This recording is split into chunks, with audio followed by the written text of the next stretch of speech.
Hello, Ben Wheeler here, as always. I'm glad you're joining me.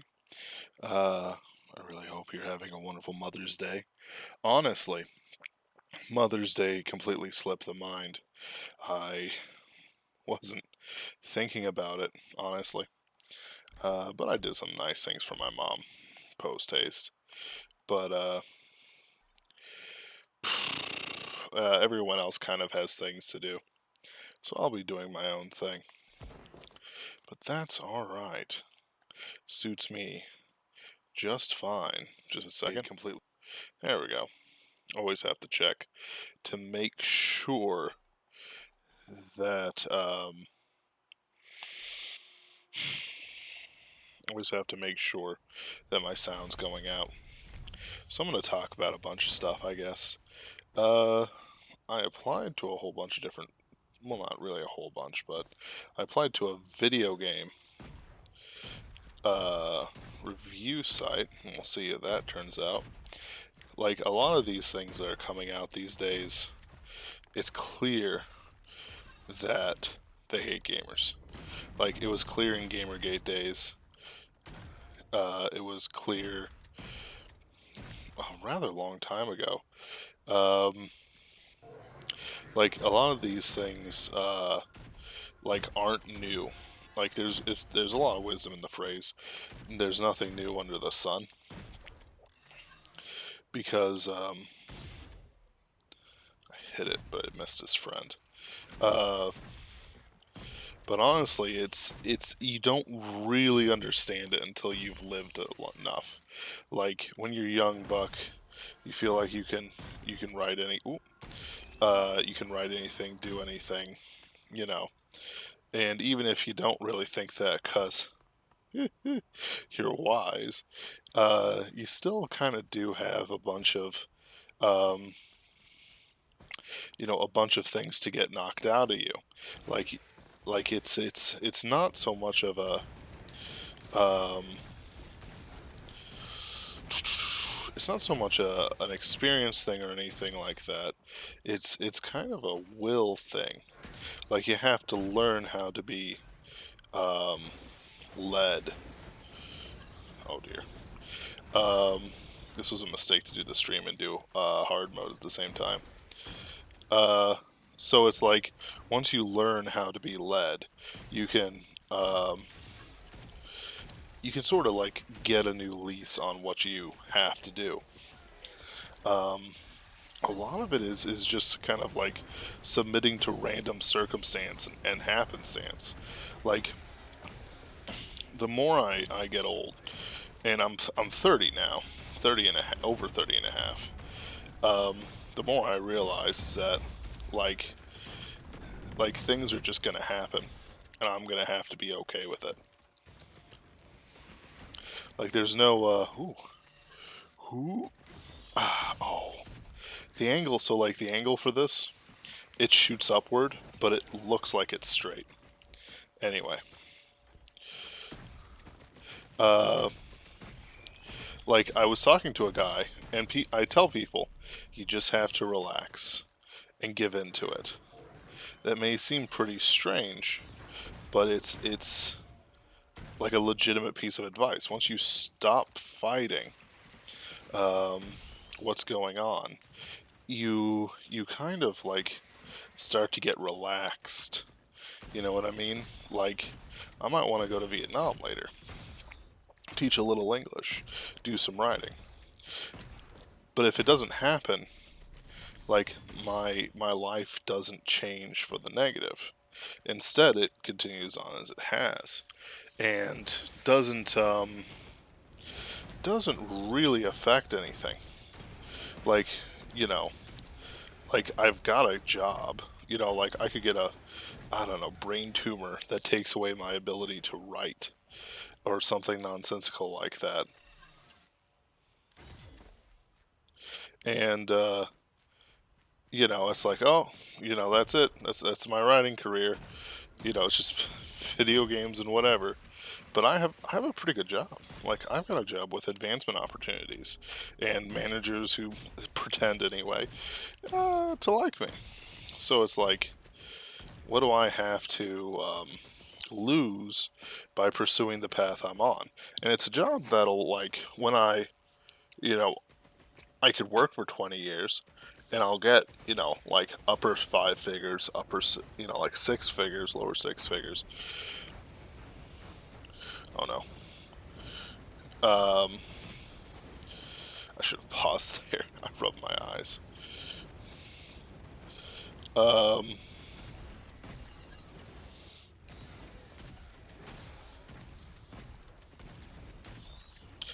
and it's like I won't worry for anything. Like nobody's taking gas stations away. Nobody. And it's easy for someone to say, yeah, you're just gonna live your life like that. Yeah, sure, why not? Everyone else does. Like what am I better than them? Like a lot of people, they act like they're better or something like that when they're just normal. You know what I mean? Like they're not any real different than anyone else that ever lived. Like, with my writing, that makes me unique of sorts. I don't even want to say that, but it's like, no one's gonna write like Ben Wheeler, Anthony Marchetta, like Marchetta, Marchetta, Morchetta, um, or like David Halquist could probably try to emulate what I do, but it wouldn't be the same.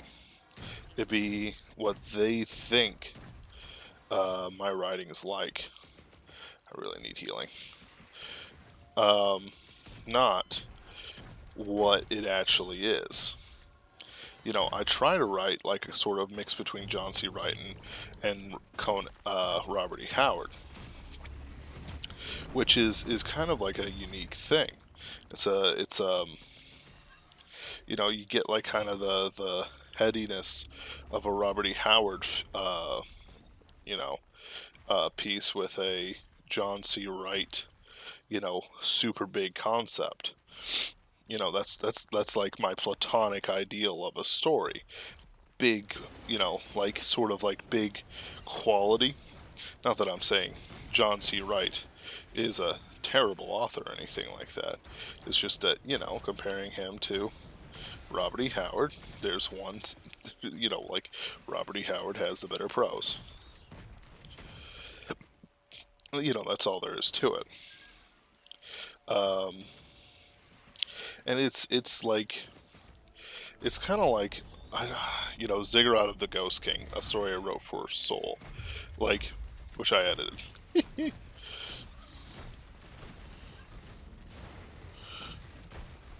Oh no! Oh no! Oh yes!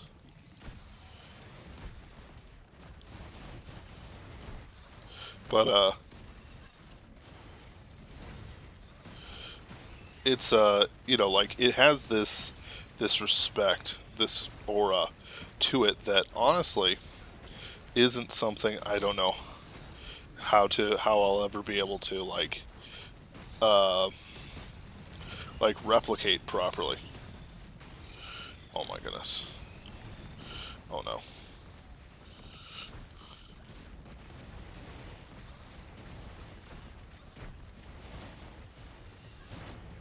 Anyway, I don't know how to replicate it properly.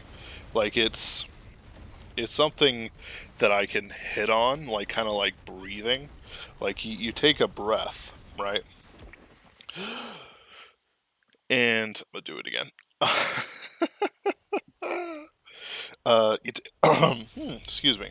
You take a breath and you're conscious of the breath, right? There's a deliberate breathing. The story I want to write is a deliberate breath. It breathes in and out properly. Oh, come on. There we go. It has a tempo to it that's slow, solemn, but has really good action pacing when it needs action pacing. And I'm trying to do this style which I used in a uh, short story for a longer piece, you know what I mean? And it's hard. Like it's annoyingly hard, and I'm failing at it like 2 chapters out of 3.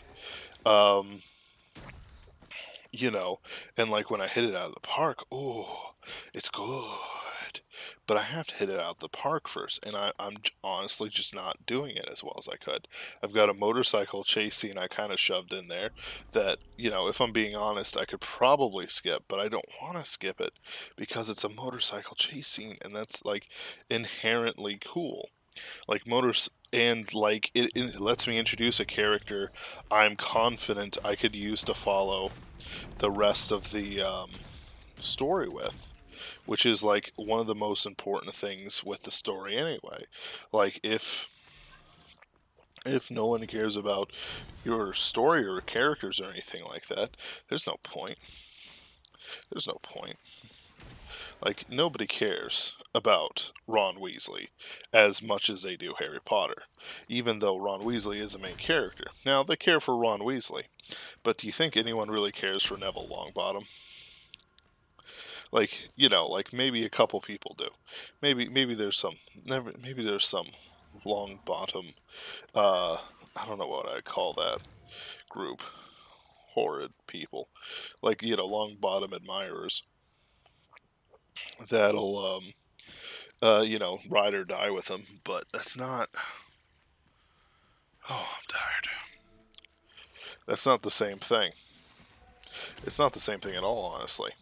Like he's not a main character. Everyone's like, yeah, he technically has all the right things for a destiny moment. But the thing is, nobody cares about Neville Longbottom's destiny. Like we haven't been following Neville Longbottom for oh, no wonder. We haven't been following Neville Longbottom for the last I don't know how many books. Um and yeah, long time. We don't know his hopes and dreams and struggles and so on and so forth, like we do Harry Potter's. Like I don't think he even got a love interest or anything like that. I think he got one of those, and then he married X, who, the girl in those 15 background scenes, just like he was in them, and that's how they were connected. And it's like, who cares? Like who actually cares? You know, Harry Potter fans, because we can't have discourse. Oh no, we can't have any sort of interesting discourse without Harry Potter. It's like Harry Potter this, Harry Potter that. I haven't even read Harry Potter. I still complain about it though. That's because I hate its cultural relevance. That's the real kicker here. Like cultural relevance is something to be desired of as an author, because it gives you not like social proof or anything like that, but it gives you this permanence, this idea that you matter to culture. Like no one really cares what you know, J.K. Rowling says about anything or about characters. They only care that she's culturally relevant. And even then, that was, she didn't properly kowtow to the trans community. And now, you know, she's not as popular anymore. You know, wouldn't wouldn't do, all these different things that she argued for people to do in various Twitter posts, like with refugees and stuff like that. No refugees in her house, but um, she still, argued for it. It's a sort of hypocritical thing, which no one's surprised by. Die.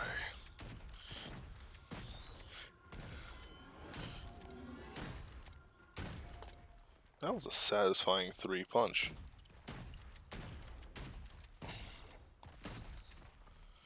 Anyway, enough about Harry Potter.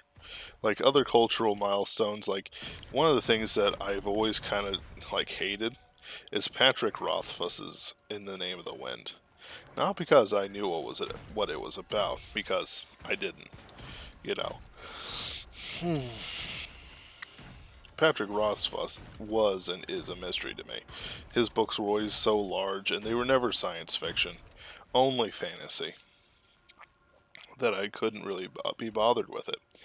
Um, I think like a lot of these like super epic fantasies just don't mean anything to me. Like everyone's like, wow, and I'm like, like there's Lord of the Rings, which I like. There's, oh my goodness, there's some steampunk stuff that I like. That's kind of fantasy, kind of science fiction. It's like the mix of fantasy and science fiction. There's a whole bunch of other stuff that I like, but it's not quite the same. You know? Yeah, whatever. It's not quite the same. Partially because, um, the adventure is different, and there's swords and stuff like that, and like the pacing's different. It's a slower pace on fantasy. Excuse me. Oh my goodness.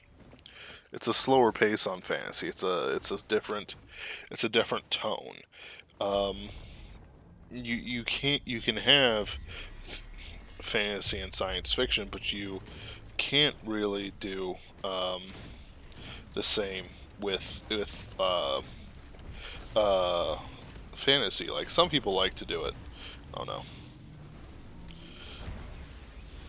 and more power to them. More power to them. But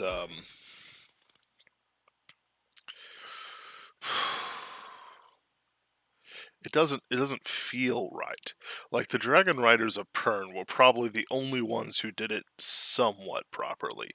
Steampunk wise, so is it's not science fiction enough, but like also Jim Butcher's Aeronauts Windless. That also. Um,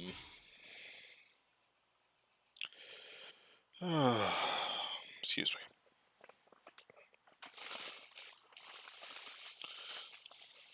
I'm gonna have a drink of something.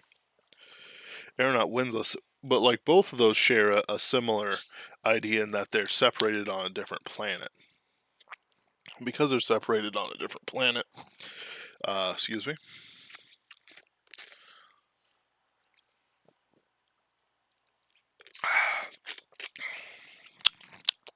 Yeah, Coca-Cola. Because they're separated on a different planet, you can have differences in culture, ideas, and even take some of the stuff that you wouldn't necessarily be able to wholesale take from. This is easy mode with the Huntress. Um, just wholesale take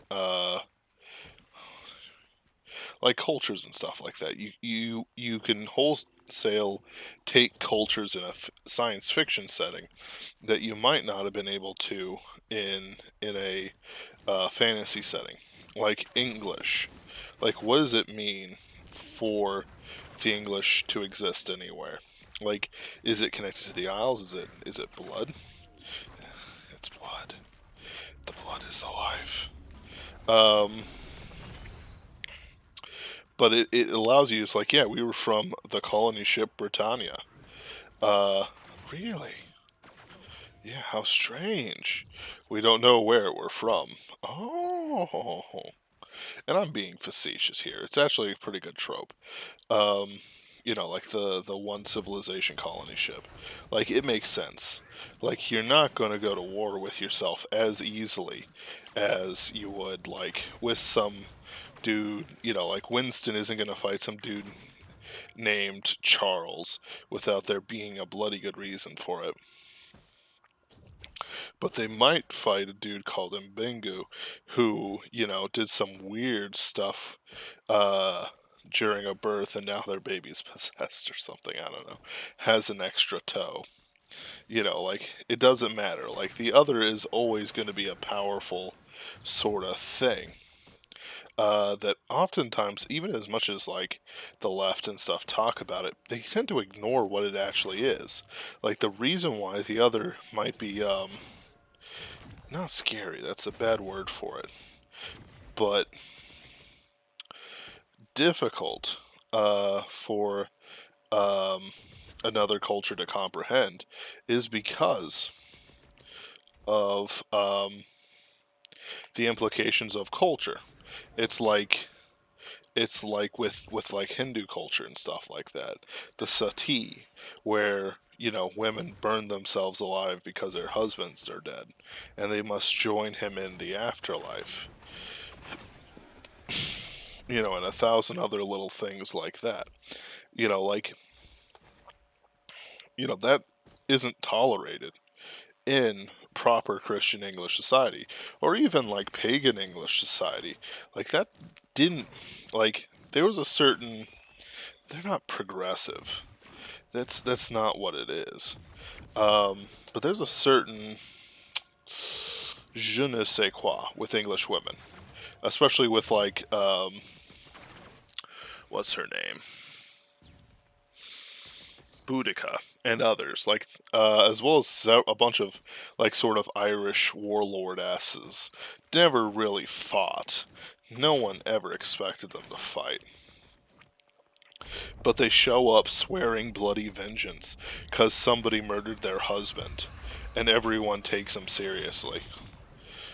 Um, like, it's one of those things, like, why are you taking her seriously? When, like, Romans, you know, like, sure, their wives had real power. Like, Agrippina, no, not Agrippina, Octavia, killed a lot of Octavian's friends. She was the first empress of Rome. She's who I'm referencing here. And can you imagine these people who've been with you all your life, or most of it anyway, enough of it, who you trust with your life and empire, that you've, more or less, conjured up. And, it's like slowly one by one they get murdered. Any time you think she thinks that you show them favor over Tiberius. Like, it's, honestly, it's tragic. It's a real tragedy. Um, and he, never got revenge for it. Honestly, it's one of those things I just kind of look back on and consider, like, Octavian was as much of a jerk as any other Roman emperor was, but he was the first, and that means something. And the lesson that comes from it is, if you have a wife who's always conniving over, always, indulging herself, always looking out for number one, she's gonna take actions that harm anything that gets in front of her. And maybe it wasn't virtuous to like have her oh no, to have her strangled in the tub or whatever, done in like Nero did his mother, who was a similar sort of woman. I think she was actually taught by Octavia. I can't remember her name though. I don't think it was Agrippina. I can't remember. Like, the thing about it is that there's so much to it, so much to it, so much to this history. Um, that it's like you look back on it, and it's like, wow, look at all the murder. Look at all the murder. Bodies over here, bodies over there. It's a wonder they even got anyone born at this rate. Um, ooh, wait a minute. Wow. There's a plague. Actually, what's funny is people are like, yeah, you only lived at like 32. Well, sure, if you include infant mortality. Like, only if you include infant mortality.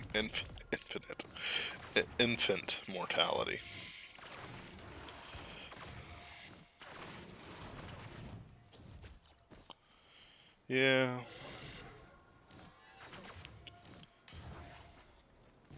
The real lesson of Roman emperors is to not marry somebody who's more vicious than you. Or to be, like Trajan, mostly gay, as the phrase goes. Thank you, Trajan. Ugh. Like, they passed around this dude called Sporus, who was castrated and turned into, like, this... Why am I talking about Romans? How did I even get to be talking about the Romans? But he got castrated and basically got turned into a woman that was passed around by various emperors and emperor wannabes, to the point that it's like, yeah, so what happened? Well, uh, what was his name? The fat one. I can't remember what the fat emperor's name is. He only lasted less than a year. And he bankrupted Rome in that time. Like, he bankrupted an empire with his feasts. It was after Otho, if I recall correctly. I just can't remember his name. But, like, he took him, this character took him, that character took him, and then, like, ow. And then it's like, and then the Praetorian Guard captain who called himself Emperor was going to take him, and he's like, you know what? I'm tired of this. And he kills himself. Like, holy cow. But that life, like a life where it's like, what are you? Plaything to the emperors. Like, like what kind of, like, existence? Ooh. Wow.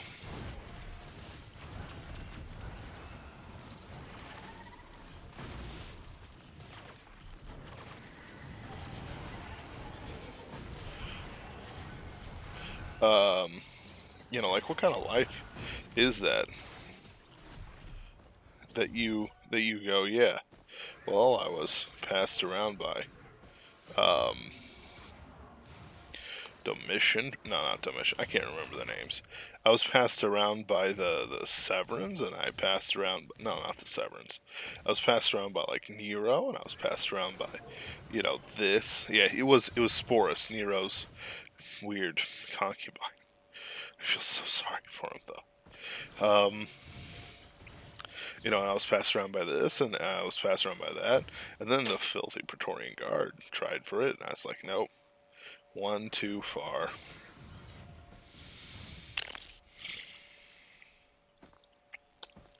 Gotta have limits, I guess. Gotta have standards. No filthy Praetorian Guards. It's dumb. Honestly, guys, I've been up since 5 a.m. I've been up over 12 hours, and I've maybe had 10 hours of sleep in the last 72, give or take. Maybe a little bit more. I don't know.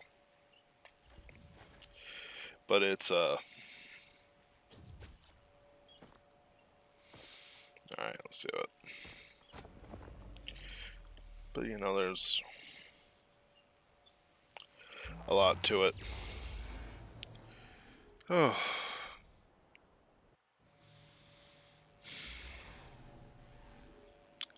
Honestly, I was expecting Brian Niemeyer to join and Anthony Marchetta, but it sounds like they are not. Neither is my critique group. That's alright. Gave my mom a nice card. Offered to take her to lunch sometime, which I will. I know this breakfast place that,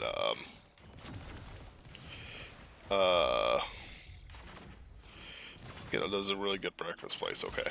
It's just good breakfast. That's all. Stop asking me too many questions. And, I'm crashing hard.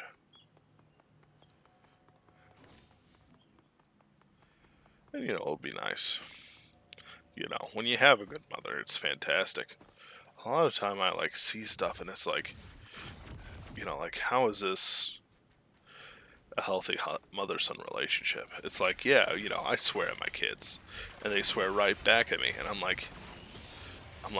just trying to keep a straight face while I'm working the cash register. It's like, uh-huh, uh-huh, and it's like, uh-huh, sure thing.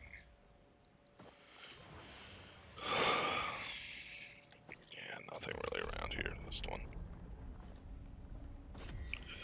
Oh my goodness.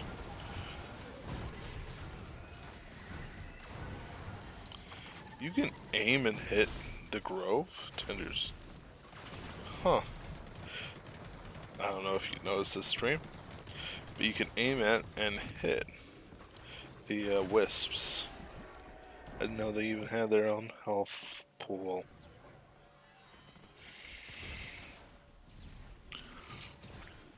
Yep.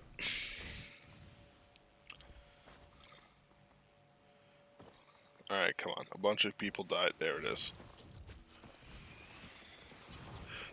Ooh. Oh. Weird.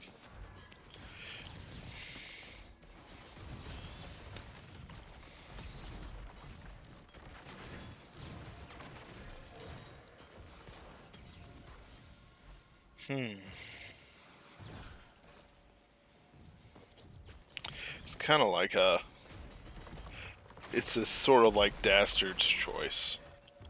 Like it's almost a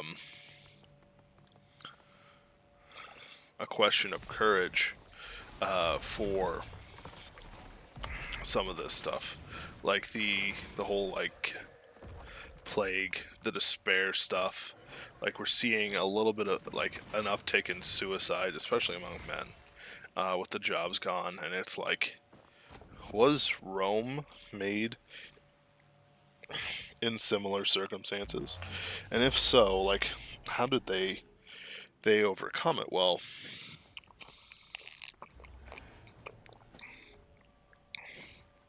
they had strong men, powers, and except in one case, it was always men. But Ulpina was pretty based. Aurelian's wife, a pretty based kind of girl. So, like, I think she was like one of the few like mothers who like aren't defined by murdering rivals to get their kid on the throne. Partially because she had a daughter.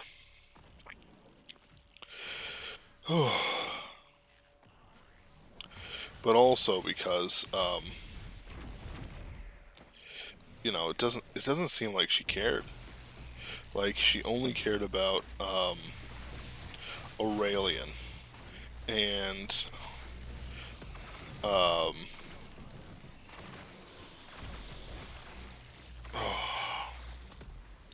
and you know, her daughter, and you know, running the empire pretty decently until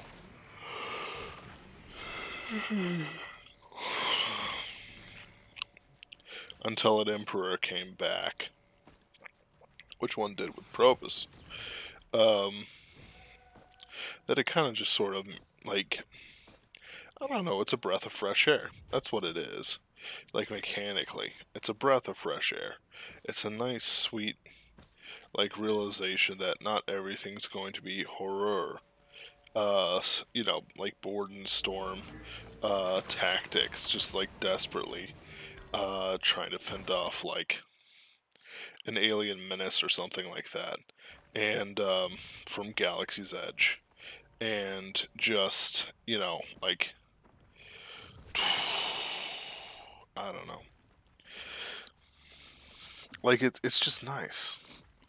Like, can you imagine it being empress of what's the probably the most civilized part of the world, except for maybe China, maybe, depending on whether or not they're in a rebellion stage or not, whether or not they're being divided. Because,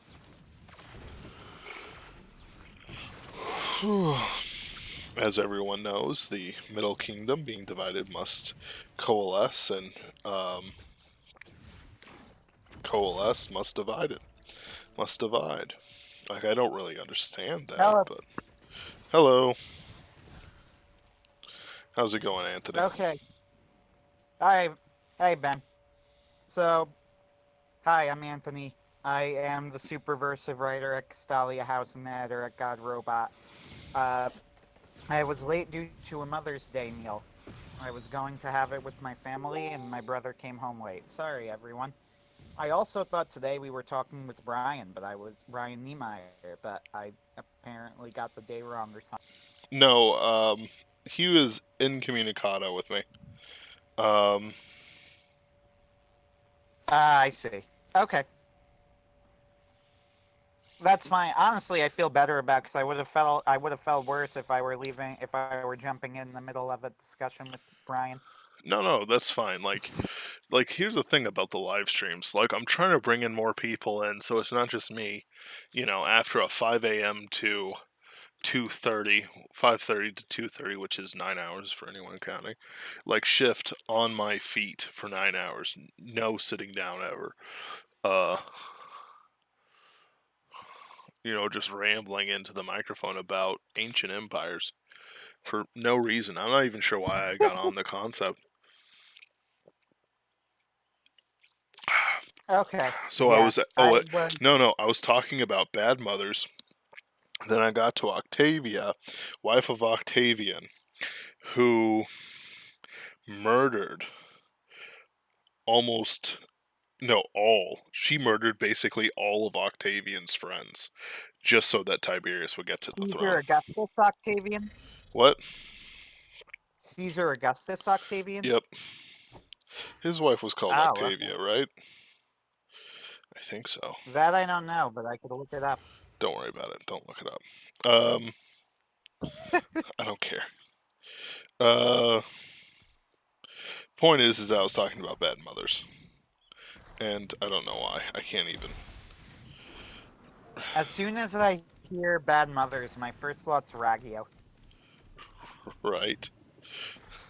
But we've had this I conversation. mean, I know we talked a lot about Raggio last week, so I don't want to rehash the whole thing, but that's my immediate thought. Go bad mothers, Raggio. Yeah. Yeah. No, there's no question there. I know of a bunch of others that are like, like the lush, the drunk, the gambler, that sort of thing. What was another one? Giorno's mother. Giorno's mother Oh was a yeah, pretty bad mother. Um, I have been.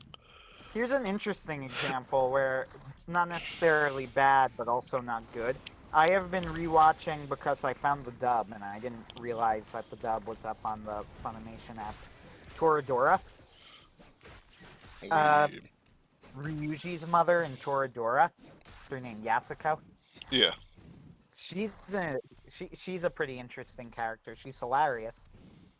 Uh, but her thing, like, I'm not exactly sure what her job is because she's not a stripper exactly, but she has a stage name yeah. and she serves drinks at a bar. So I'm not actually completely sure what she does because I I'm Sh- really not sure. Like I guess just she's just kind of a waitress who schmoozes people at a bar, It's called. It's like this something hostess like that. thing. It's like she's a Yeah, hostess. Like, that's what it is. Like, she basically like schmoozes people at bars, like as a profession, and while she's pretty, and gets them to spend more money. It's like idol culture or e-thought right. culture, except with It's also hilarious because then people like recognize him and they go, "Oh, you're whatever his mother's stage name is, son." Goes, "Oh yeah." He goes, "She lap dances for me or something," and then he's just like, Thank you for telling me this. I I needed to know this. didn't want to know. But no, I'm kidding. Like that's what he's mentally thinking. Like, thank you. It's like, ugh. Like he's like counting down the days he could commit seppuku or Yeah. something. Yeah, Yasuko's actually an interesting character, I think. Hmm. I wouldn't call I don't know if bad is exactly the right word, but she's not a good mother. She definitely cares about Ryuji. Uh, I know that she wants to make sure that Ryuji finishes school was something that came up. But they early on, It's once again, it's pretty funny. Like she's showing, oh, your daddy's in heaven now, and when he was here, he was a hunk, and it was literally like a yakuza member, yeah, he's just like holding her at the waist, and he's like, yeah, he's in heaven now, and he when he was here, he was a hunk. And Ryuji gets mad, goes, oh, you look like him when you get mad. It's like that's the same look he would have all the time. And Ryuji just like, you know what, whatever. Just say what you want. yep, Yes, and she let Taiga, of course, come over to the house and just kind of stay there whenever she wanted. With the other hilarious scene where they like literally kind of force Ryuji and Taiga to sleep together at the near the end of the show. yeah, When they run away, like their grandparents say, like, okay, you know, you if you're going to run away together, then you guys better sleep. Then you guys better sleep in the same room. And then I watched that, and I'm like, that explains Yasuko. yep, It explains a lot. Which and legitimately, actually, from the perspective of the show, honestly, it's pretty clever writing. Because I'm like, actually, that really does explain a lot. yeah, Yasuko didn't exactly have a healthy parental life either, yep, I guess, or healthy parental role models either, which led to her situation. yep. Married to a yakuza. I don't know if she was married. Probably not. I would doubt it because I'm pretty sure. First off, I think I might be remembering wrong, and I'm not at that point in the rewatch yet, so I don't know for sure. But I think his father actually ran off, which honestly is more plausible. Yeah, he couldn't Like, handle because all I the think simps surrounding his wife. Well, his girlfriend or whatever. Girlfriend with kids. yeah, I think he ran off because, and I know that Ryuji he gets very upset when Taiga like refuses to talk to her father, and I thought that was because his father ran off on him, and he never had a chance to talk to him. Yasuko says that he died, so I'm like, maybe I misremembered it, but they might reveal it later on. I'm not Yeah. sure. Or maybe When he's she like he fakes his death with a car crash and stuff like that. And like you, what's his name? I never watched the show. What's his name? Wait, one more time. What's the main character's Ryuji, name? Ryuji. Like Ryuji, Ryuji yeah. catches him like sneaking into the house to get his favorite pair of socks or something, and it's like, Dad. Oh shit, kid. Hey kid, listen. Daddy had important reasons for leaving you. Like what? I was really tired of your Mommy was a mother. slut. Mommy was a thought. Only the fact that this is 1999 or whatever, or 2008 or whatever year it was, prevents your mommy from being an ethot and being surrounded by simps. I can barely stand the rich Yakuza members that pay her money to drink with them, as it is. They don't even do anything. She doesn't even send them feet pictures. And I can't stand it. He's like, Dad, what are you doing? I love this whole idea of they meet and then just like this one long unhinged rant he delivers to Ryuji. Like he's had all this pent up. He's just like, God, your mother sucked. He Dad? goes, he's like, I had a good reason for leaving. And then he just goes on this rant against his mother, and he'd be right. Right. I actually really like Yasuko as a character, though, 'cause she's hilarious. But it's like, what are you doing to your son there? He's socially awkward. Oh, it's all right. It'll work out. He's very socially Well, they awkward. have a thing that's mostly at the beginning of the show Mm-hmm. that Ryuji looks like his father, and that causes people to be terrified of him. There's a pretty funny scene in the first episode where like people bump into him and then they run over and hand him their wallet and run off. And he goes over to like the lost and found and says, "Yeah, I found wallets." And they go, "Wow, you sure do find a lot of wallets." He goes, I know." But first off, that was always something that I never really bought about Toradora, because number one, he really doesn't look that unusual, Right. and For an also anime they character. drop it. Yeah, they drop it like what, 2 or 3 episodes in, and it's like never brought up ever again. Yeah. I mean, it did make for a pretty good gag, though. Oh yeah. It's like they always have to establish him as face of a thug or something like that, even though like the dude doesn't have the face of a thug. Like it's I mean, I guess he's a little bit more broad faced than the average guy. I mean, especially when you compare him to his friend, Kitamura. Kitamura's like, glasses and very soft face, so I guess he contrasts with him. yep. So there was a show. I'm changing the subject, but I'm not. There's a show called My Yeah, Bride is go a ahead. Mermaid, and base it was great. Already. Right. Leave me alone. But don't. No, stay here. You stay here. Basically, this guy saves a mermaid on the beach, and mermaid honor means that she has to be his bride. But the joke is that it's a mermaid Yakuza fan, Philly, and she's a princess of the sea, if you know what I mean. So, so That's like, actually funny. no, it is, it's a, That's funny enough that I may look that up it's and it. then hate it. I'm sure I won't like it, but Oh, it's the I may gags are look it up anyway. fantastic. Like he keeps like there's this guy called Shark Fujishimo, and he like shows up. He's just like a shark head on a pair of legs, and he's like the gym teacher at the school they're in, and like all Oh, this other stuff. ah, And it's like there and was they're go ahead. it's funny like, but the reason why I'm bringing it up is because both of them have like complete sets of sets of family that they rely on. Like the mother is like the secret power behind the Yakuza. Oh my goodness. Secret power behind the Yakuza throne,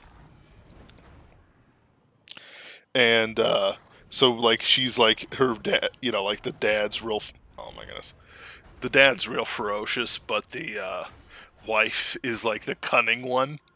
So like randomly they'll do this scene where it'll like lightning crash, and then all of a sudden she's like half disheveled, breasts bound, wielding a katana with like this tattoo across her back, and it's like what? Uh, but like on the other hand, like the guy's parents are fairly incompetent, but they're just so happy that her son, that their son is getting married to royalty, even if it's of the sea. That like it sort of verges into a certain amount of hilarity. I enjoy it. I I will look that up and probably hate it, but I will Probably. look it up because I watched Gallon Dino and which you recommended. So for people listening, Gallon Dino was a show from this season, and it's like this surreal, absurdist thing about like a Japanese party girl who just comes home with a pet A dinosaur one gal. day. Yeah, which is Gyaru. the It's term for fantastic. It's like it's so Japanese like party girl. right, but the thing It's about just it, really absurdist. absurd show. And here's the thing: I was watching it, and my brother was like, "This is making me uncomfortable. Turn it off." And I said, "Absolutely not. I am not turning this off." But I ended up turning it off, not because of any problem with it, because I eventually got. Yep. On the other hand, when they brought up the old man and they just redid the skit, I did laugh at that. It's funny. Like, but, like, you can't really watch the rest of it because that's exactly what it is. Ah, Oh yeah, like my brother's going, I don't know why, but this is making me very uncomfortable. Like, and I said, there is no way I'm changing this, and it's hilarious. And I'm like, then I guess you're feeling uncomfortable because this is not, nothing is changing. right. But then I ended up changing it before the episode ended, just because there were a couple times I laughed, but not often enough. Yeah. Uh, this season's been pretty gutted because of the coronavirus, but honestly, even Glepnir was good. Brand New Animal I need to finish because the second half of that season came out, and Yep. Brand New Animal first half was great. I'm And annoyed. They like the place I'm watching it has skipped um episode 7 and I need to find it. really, Yeah, like I that's annoying. yep. I don't dare go to the You could website try while I have going all these open ports, but you know. the Yeah, Reddit no. forum sometime, link to it, but whatever. That's annoying. Now I'm gonna have trouble finding. Don't worry, But if I find it, I I'll bring it. really, really want to see it. And they okayed a season two, which surprised me just because I didn't think Trigger shows normally got second season. Mhm. But there will be a season two of Brand New Animal, which is great. What's weird is I saw some people going, "Why isn't it getting more buzz?" And I'm like, actually, I think for a show that's stuck in Netflix jail as of right now, it's getting a lot of buzz. And apparently, I was right because it did well enough even before coming out on American Netflix Yep. to get okayed for season two. So I don't Brand new think animal? it flew. Yeah, Yeah. I don't think it flew under the radar at all. Actually, I think that it flew under the radar compared to maybe the other big name shows of the year. But for a show stuck in Netflix But jail, it the is fact one that of it the got in big budget. name shows of the year. Yeah, Like but what I mean is, it's still in Netflix jail right now. yeah, that's fair. So I think that it actually did get a lot of buzz for a show that's still in Netflix jail. Even Beastars, it had some people talking about it. There was some buzz when it came out, but it didn't Mhm. really blow up until the Netflix release came. And this is a good segue into I hate Netflix. Yeah, me too. They're just the worst at everything. That Yep. they delay releases for absurdly long times. Their dubs are horrendous. Their subtitles might somehow be even worse. I didn't even think that was possible, but they did. Yep. I I cannot get over that in Beastars they translate Lewis as Ruis. That boggles my mind. It's But they don't because it's have an so L or R stupid. sound, okay? It's phonetically like Ruish. And I hate It's it. so stupid, and I'm like, what? I'm like, so is the main character Ragoshi now? Like, No. what? Don't be foolish, Anthony. Don't be a fool. It's That clearly would be Lugosi. ridiculous. But Ruis. And even stranger than this, is that their own dub translates it Lewis. And the Beastars wiki translates it Ruis. And like every official source but the Netflix subtitles translates it Lewis. But they translate it Ruis. And I would still recommend watching it in the sub over the dub just because the voice acting in the sub is much, much better.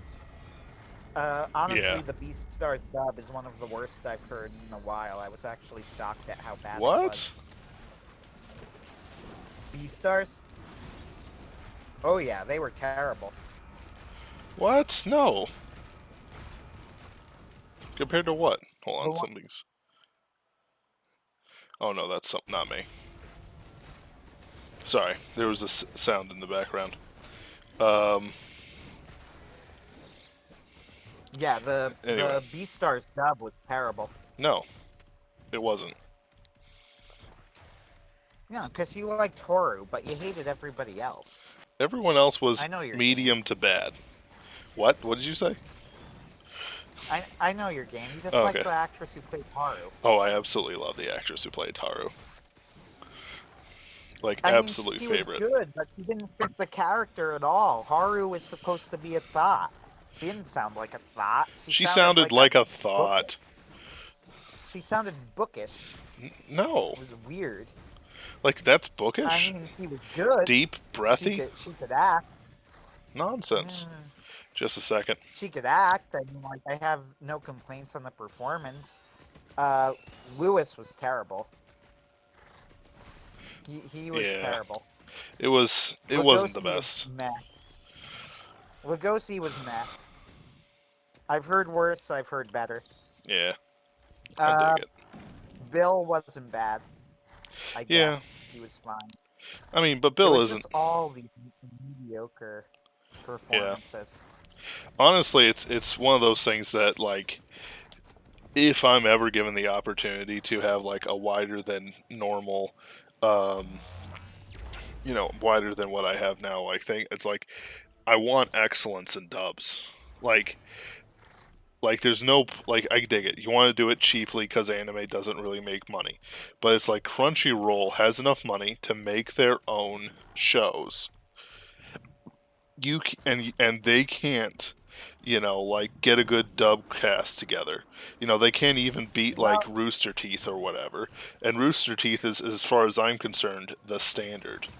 That may sound weird, well, but I it's know that you agree with me to a point that I think the whole modern dubs are so bad is mostly overblown. Uh, yes.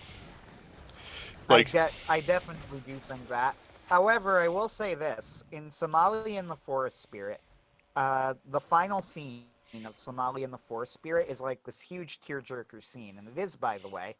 okay. I was very moved when I watched it. Somali has a conversation. The little girl, for people listening, it's like a little girl in a fantasy world who's traveling with Golem, like a big, forest guardian who kind of Mm-hmm. becomes her father.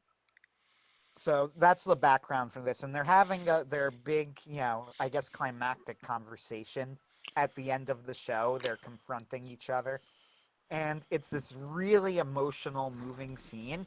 And of course, I first watched it in the sub because the dub wasn't out yet. And the actress who plays Somali, I learned later, apparently had like a really good reputation, but she was outstanding. Yeah. And I found it really moving. And then I watched it in the dub, and I went, "That was fine. Yep. Yeah, I'm it gonna was fine." I'm gonna be right back, Anthony.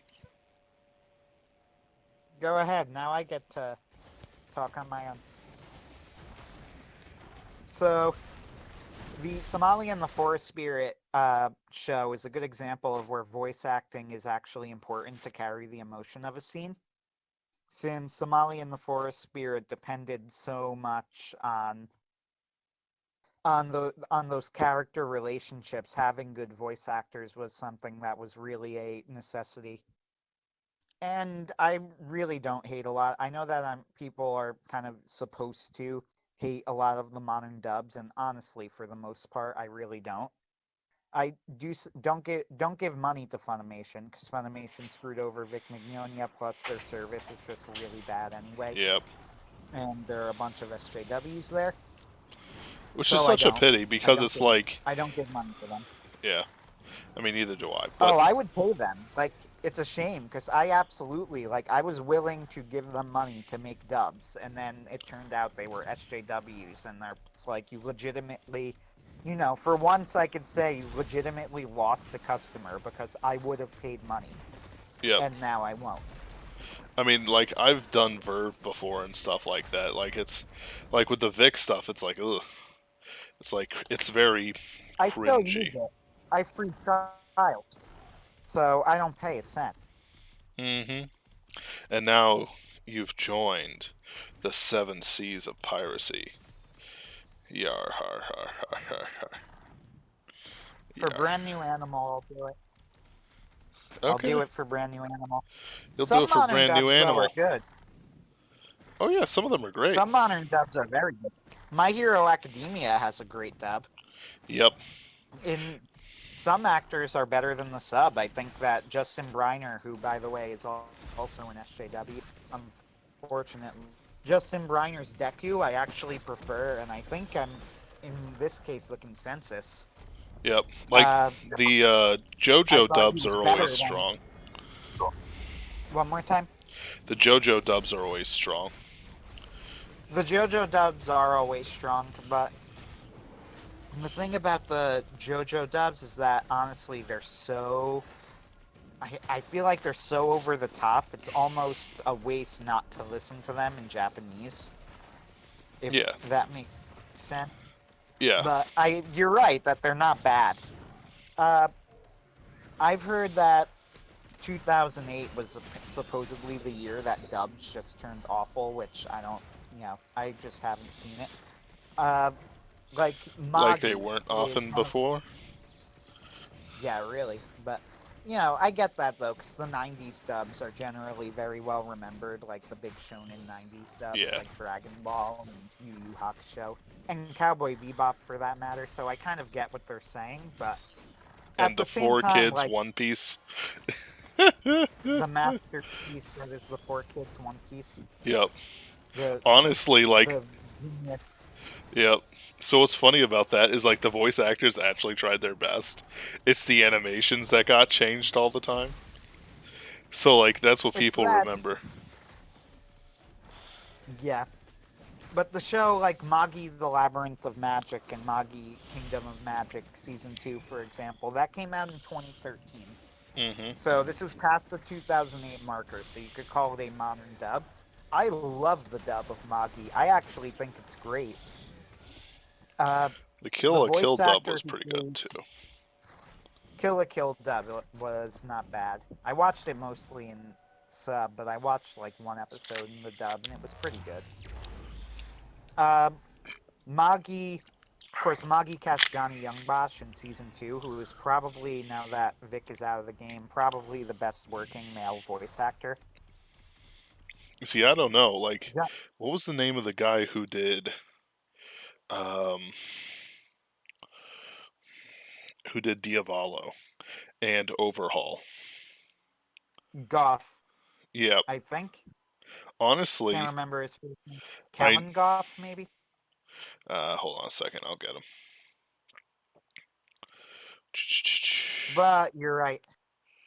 He is very good. But Johnny Youngbosch, for those who don't recognize his name, his most famous role by far was Vash the Stampede in Trigun, the lead character of Trigun, which is an absolutely sensational show that everybody should watch, by the way. And in the English dub, he was played by Johnny Youngbosch, and Trigun's dub, I think, is remembered as kind of okay, with the exception of Johnny Youngbosch's Vash, who was outstanding, and Jeff Nimoy, I believe, played Wolfwood, and he was also outstanding.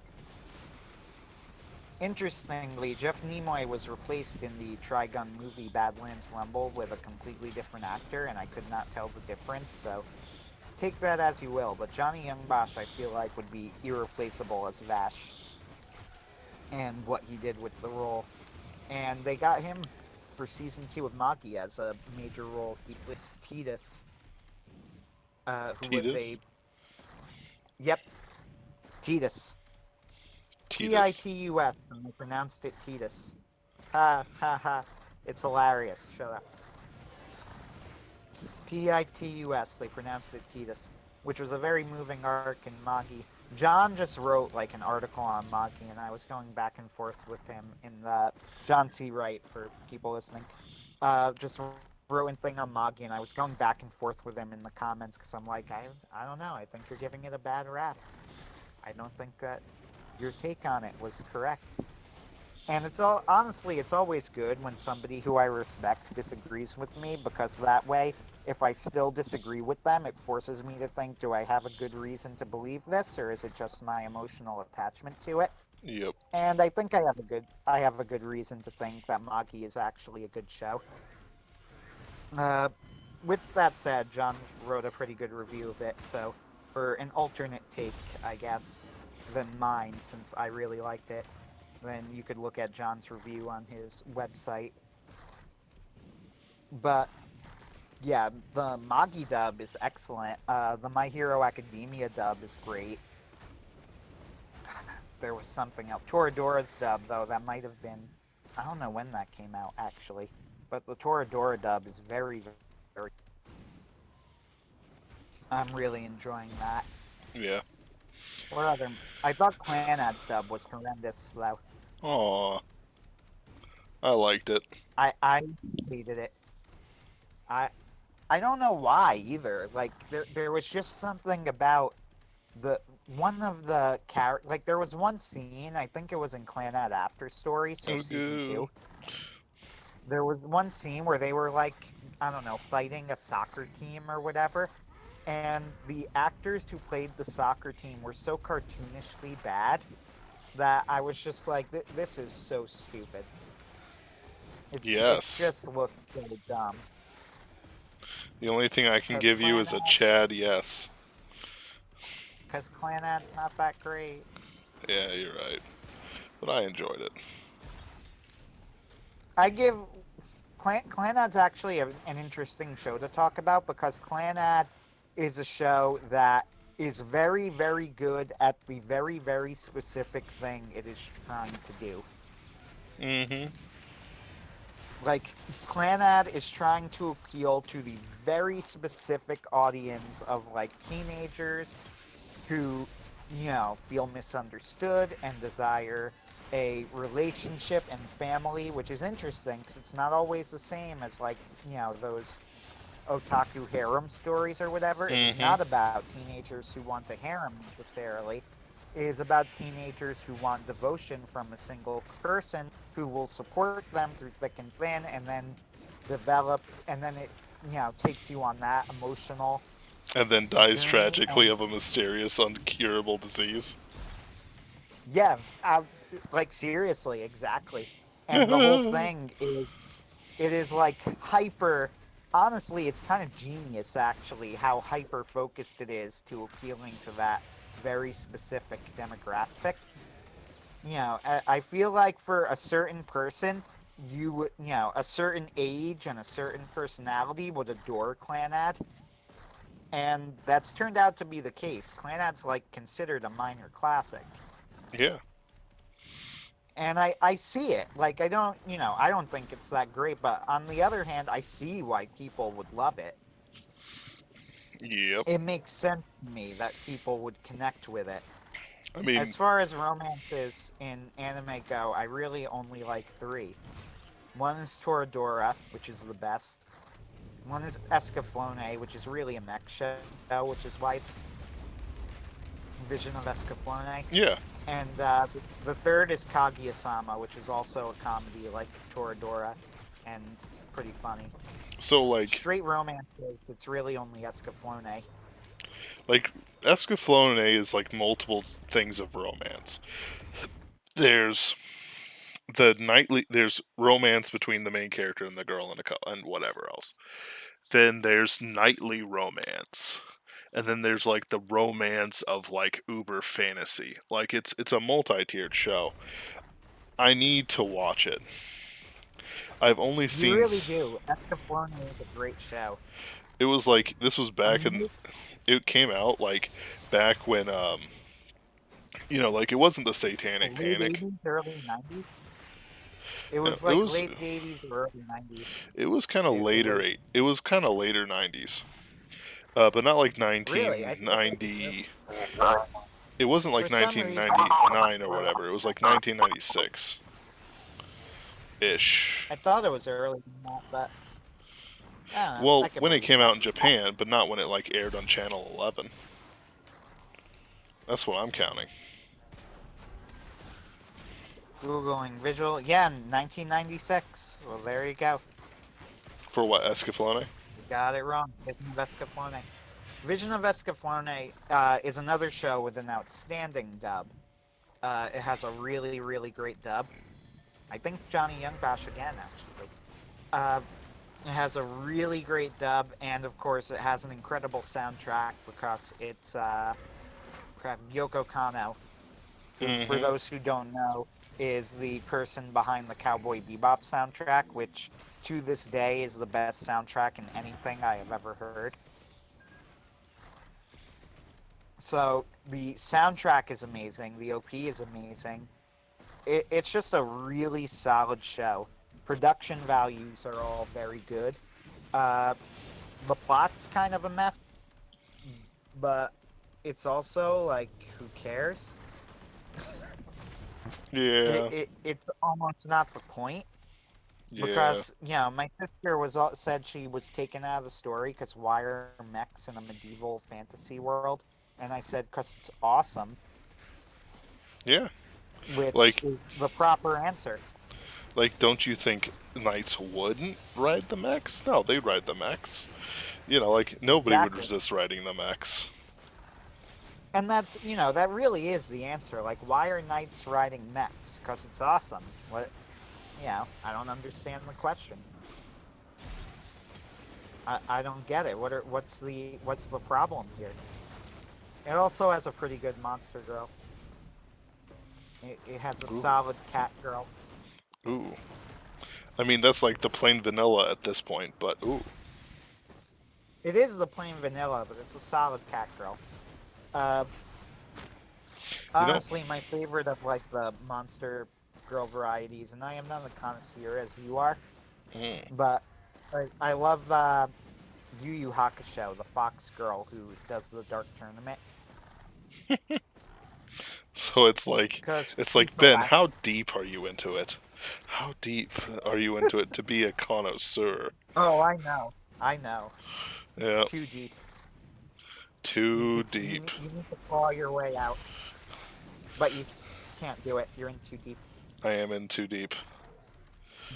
What will happen to me if I give up my dreams? Of course, in Yu Yu Hakusho, the reason that character was fantastic was because there was actually like a running plot line. Which, by the way, this is the amazing thing. The Yu Yu Hakusho dub is incredible because this entire running plot line and the personality of the Fox Girl were added like completely in the dub. So she had basically no personality in the sub. And in the dub, they made her like this blood. They made her like bloodthirsty, where she would be like really delighted by all the carnage going on, which was hilarious. Right. And then they have this entire subplot where they have her act really bitchy and catty because she is replaced by an inexperienced fish girl and made a side commentator. And as the side commentator, and again, this is only the dub that they have this like little plot line in the background, literally just like behind the scenes of the main plot of the show, that she starts acting bitchy and catty towards the fish girl and making like vaguely backhanded comments about her. But like she'll say something like the fish girl go, "What do I do now?" And she'll say something along the lines of, "Oh, it appears that our referee still doesn't know the rules. Isn't that interesting?" You know, Stuff like that. And then she Classic. has the most amazing line at the end of it when like the whole arena is falling apart, and she says, "My dog is barking in the background." So if you hear that, I'm closing my door. Okay. They have this amazing scene at the end where she's like, "I'm torn. I can't leave the dark tournament because I'm a professional, but we're all going to die." And then the fish girl there starts like freaking out and going, "Oh my God, I don't want to die. She goes, I haven't even gotten a boyfriend yet." And she goes, "Wait, seriously?" And then she announces over the microphone, "Contrary to the rumors going around at the cocktail hour, it appears that the Fish Girl still hasn't found love. And then she grabs her and goes, "Forget the tournament. We need to find you a man." And that's how their storyline ends. And it is incredible because it is in the middle of like this intense scene. The arena's breaking apart, like people are dying all around them. And they take time out to have her give this catty insult where she calls the fish girl a slut and then grab her and run off to like get her laid or something. And all of this was the dub. That's beautiful. Honestly, like some of the And best she became a results. fan favorite character. She became like a fan favorite character. She became like one of the most popular characters in the show. Honestly, I've noticed that like when a dub takes a little bit of freedom for it, for like the American humor and stuff like that, it becomes so much better. Like it doesn't. See, I started noticing this when Digibro pointed out. Yeah. He said something along the lines of like he did a video on Yu Yu Hakusho, and he said Yu Yu Hakusho had one of his favorite dubs ever. And I started like paying attention to the difference between the sub and the dub, and he's right. The dub is a lot better. Like there's one scene again in the Dark Tournament, which by the way, the Dark Tournament is amazing and obviously the best tournament arc ever made. But and that's not even a joke. I actually think it's probably the best tournament arc ever made. Uh, there's a line in the Dark Tournament where Kurama, right?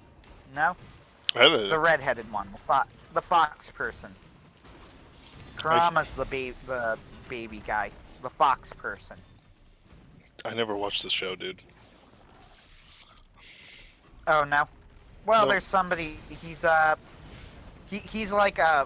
like a fox human, and his whole thing is that he's a demon who ended up getting raised by humans, and he ends up like siding with the humans. But he's extremely intelligent and tricky, and he fights like with plants. And he Oh uses yeah. them in battle, all these different types of plants. And there's one line in the show that's not in the sub, but is in the dub, where like he has the guy tied up in vines, and in the dub, there's this really badass line where the guy like looks at him and goes, "Please, surely you'll show me mercy," and he stares at him for a moment, and then he just goes, "No," and kills him. And like in the sub, I'm not even sure if he says anything. He might just go like, "Please don't kill me," and he just, kills him anyway. But adding that little moment just made it way more badass. Yep. And it was full of little things like that, just throughout the whole show. Like. So again, I hmm could go ahead. So like I'm gonna point out something like that's kind of like a thing of aesthetics. Like you can have a robot or an emotionless character go, like say nothing as he murders a whole bunch of people. But unless they're like robot or completely insane, like irredeemably insane, and this guy's one of the main characters if I recall correctly. Yes. Um, it's like you can't have him do that. You can't have somebody in any way like tangentially related to the main character, not like if they're the the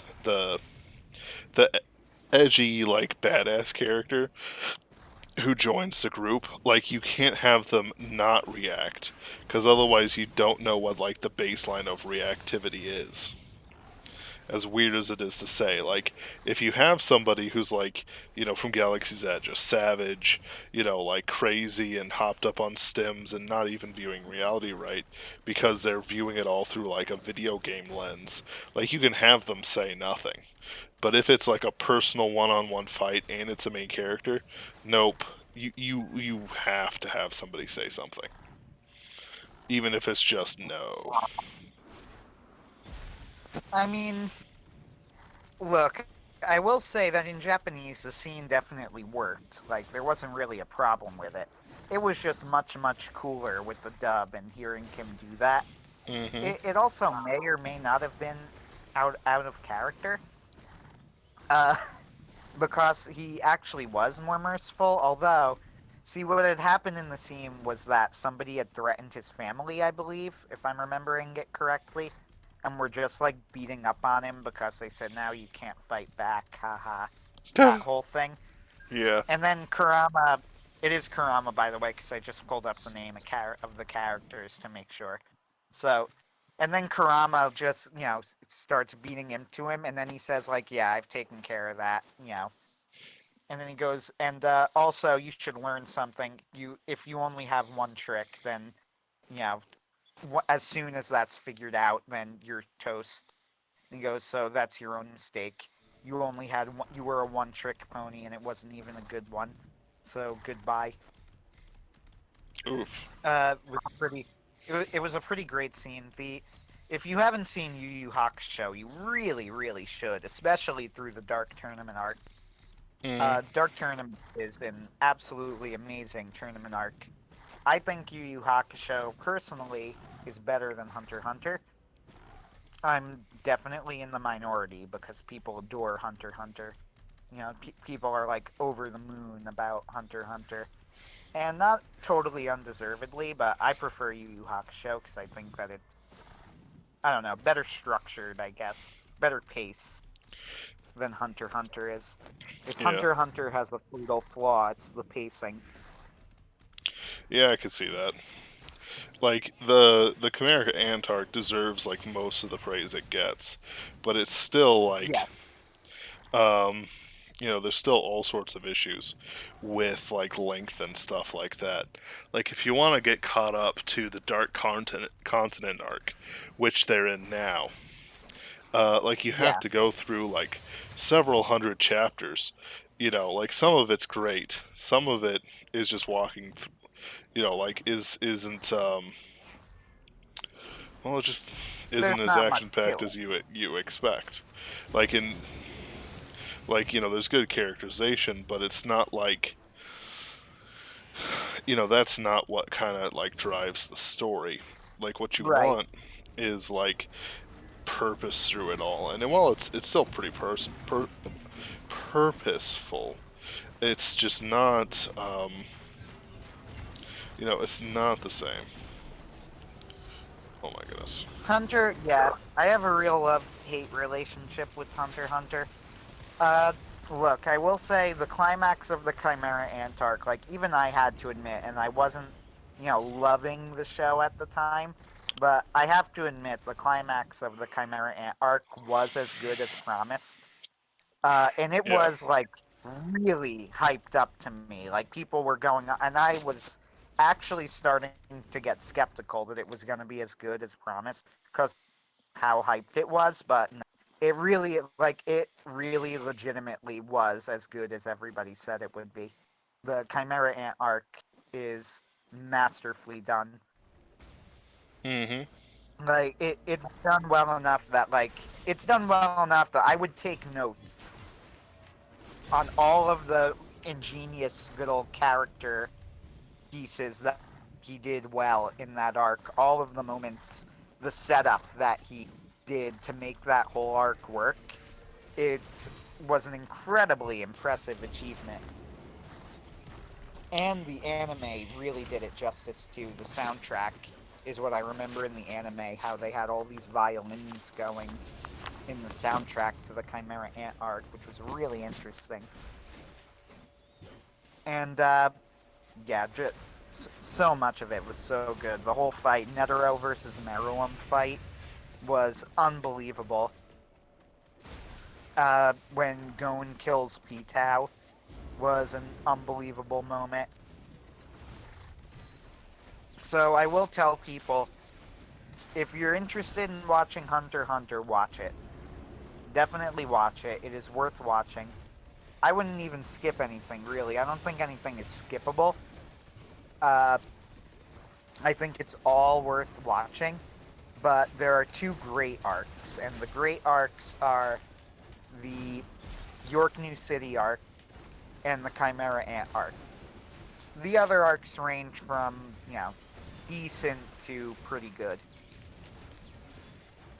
Yep. Like, yeah, I don't have anything really to add to that. I think, yeah, York New is a pretty great arc. What I like about York New is, you know, subverting expectations became a buzzword after The Last Jedi and whatever. And the York New City arc was actually really great about that in a hilarious way. Like, they have this one setup, the head of the Phantom. So, for people who don't know, the York New City arc of Hunter x Hunter, the villain group, which, by the way, became very famous in their own right, just as really popular characters after this arc, but Mm-hmm. the villain group was known as the Phantom Troop. They were headed by this guy by a guy named Crollo Lucilfer, and subtle name, but Right, like Luciferox. Crollo Lucilfer. Yeah. Uh, and they have this whole thing where, like, he's really powerful and he steals other people's powers. And they have this other setup where one of the main characters, Killua, is a member of a family of assassins, and his grandfather and father are like the two top assassins in the world, and they're hyped up as being unbelievably powerful and badass. And there's this scene that's actually a hilarious scene where Crollo and I think the grandfather, the Zoldike family grandfather, like meet up with each other and square off, and they're getting prepared to fight, and then you hear like a phone ring, and the grandfather goes, "Hold on a second," and he takes a call, goes, "Hello, uh-huh, uh-huh, all right," and then he goes, "Okay, you're free to go. See you later." And then the Crollo's just like, "Wait, what are you talking about?" And then he goes, "Okay, so I was hired by the 10 mafia bosses to kill you, and Izumi was hired by somebody else who's another assassin in the family to kill the 10 mafia bosses, and he finished first, so you're free to go." And then he's just like, he's like, "So you're not gonna fight me?" He goes, "No, I'm not gonna fight you. What do you think I am? I'm an assassin. I don't just kill people. It's a business. Right. I don't just go." He's like, I just don't go around killing people. I'm not a monster. It's like, if you're not on the list, then I'm not gonna kill you. It's just like, anyway, see you later. He just kind of walks away, and then he stares and goes, "I'll take it," kind of. It's like it feels And bad, they have a but okay.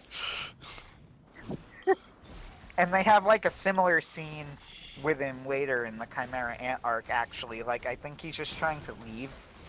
They go there and they help Netero escape, and then he's just trying to walk away. And one of the Chimera Ants kind of waylays him, and he's walking, and he goes, "Dude, can you just let me go? Just like, I'm just trying to get home or whatever." And the guy's like, "No, you have to fight me." And he goes, "Ah, fine." And then he just murders him and keeps going. He's just like, I really didn't want to do that, but okay, fine, if you insist." Uh, the whole Zoldike family is they're pretty good. They're pretty interesting.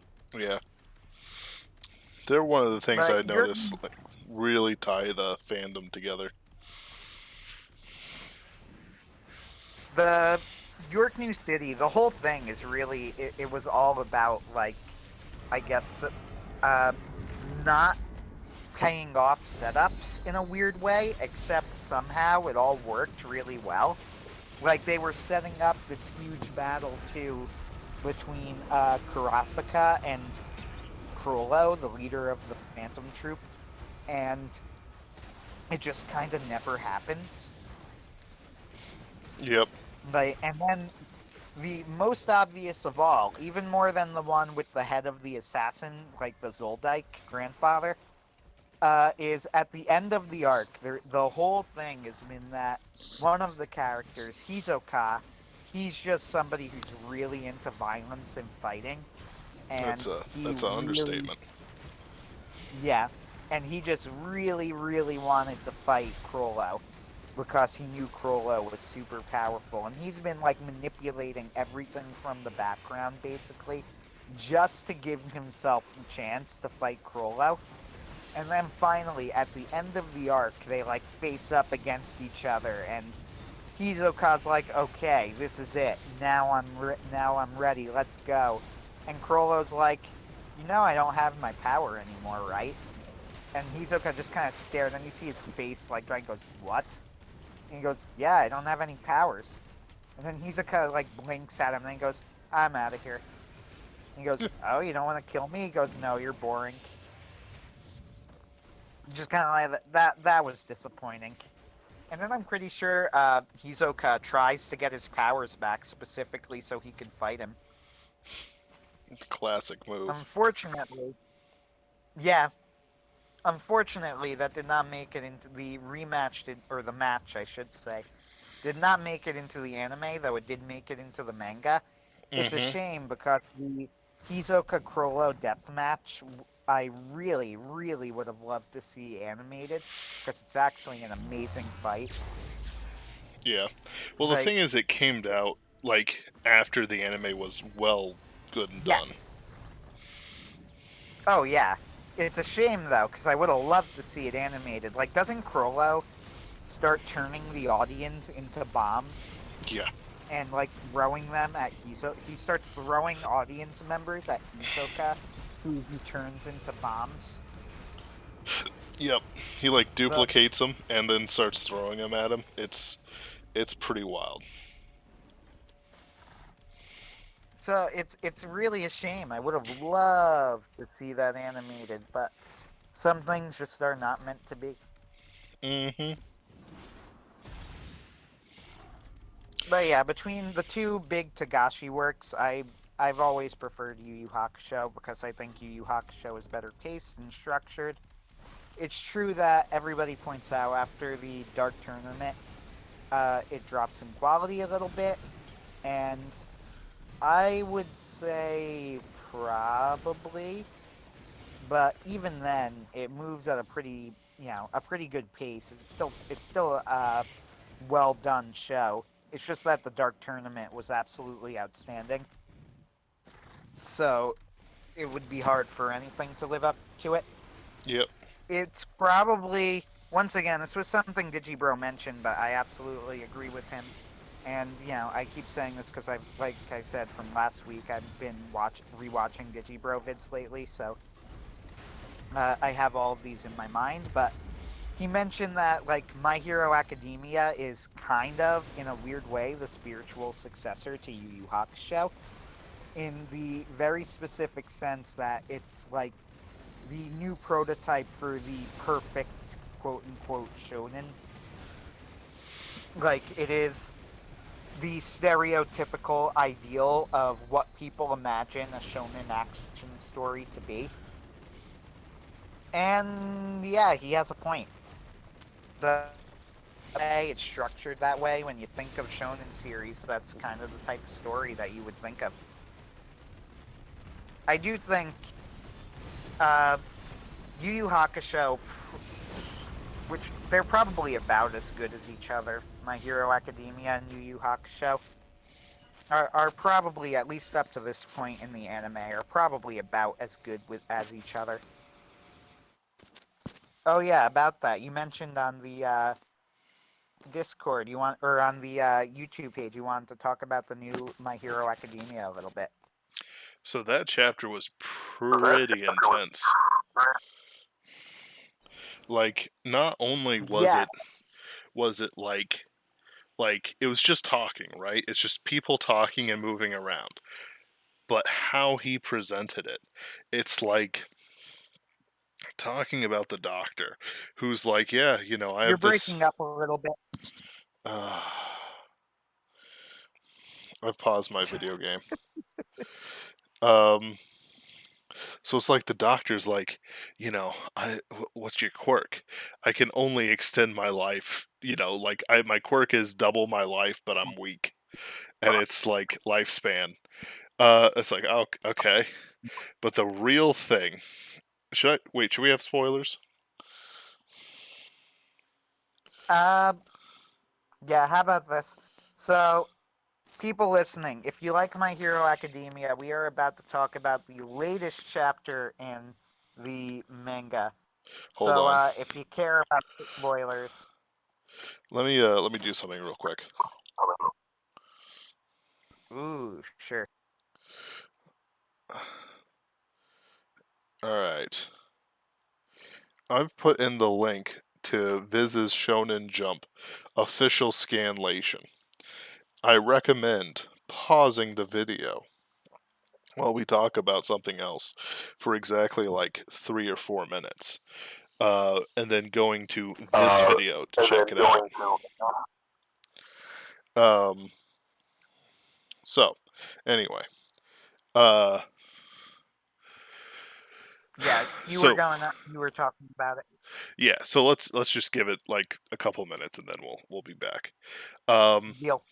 so another manga I'm really enjoying comes out once a month or so, maybe twice a month if you're really lucky. Is called Record of Ragnarok. I know I've talked about it on this channel before. Yeah, you've mentioned it. So like right now so the fights have been pretty intense. The first one was Lu Bu, this famous Chinese general from the Warring States period, versus Thor.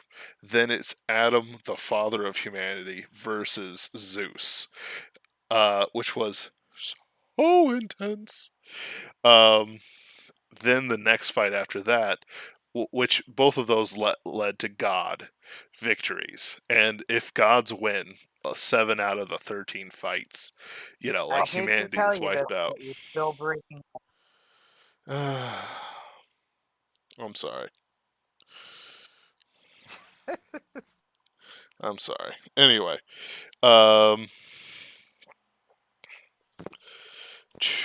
hold on a second. Let me listen to myself. Led to God victories. And 7 out of the 13 fights. No, I'm fine on my end, sadly. Um, You're not breaking up right now. okay. So, 7 out of the 10 gods have to win for humanity to be destroyed.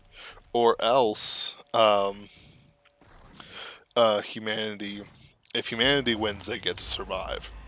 So, Lu Bu and Adam have been destroyed body and soul, while uh, Sasaki Kojiro versus Poseidon ended with the first human victory. One of the things I love about it is like the matchups, and so the second one was Jack the Ripper versus Hercules, which went on for probably a little too long.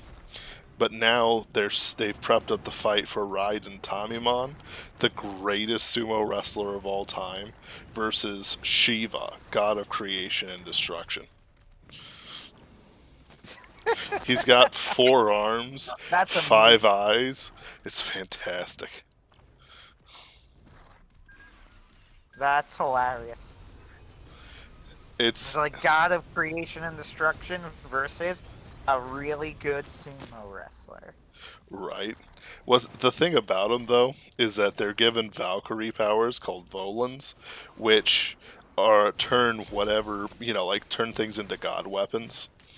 Um, that can kill gods. So humanity has a chance. Like Lubu got a spear, but Adam got brass knuckles. It's that kind of story. It's fantastic. And I'm looking forward to the next chapter because it's like this was like the hype chapter for Raiden versus Shiva, and so this is the chapter where they're gonna start their fight. Like the score is 2-2.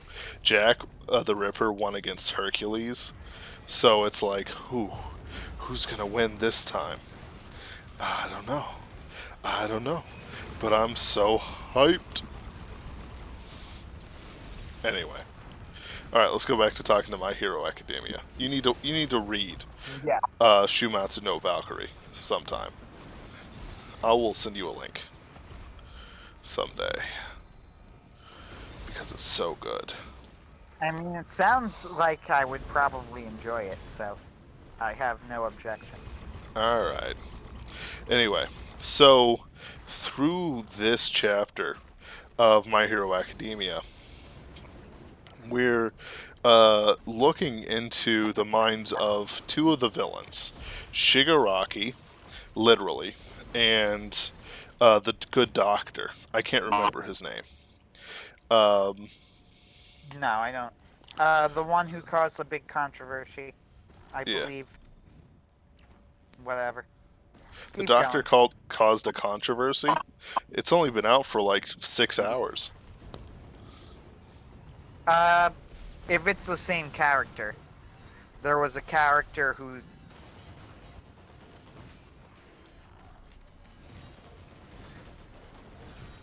What's that?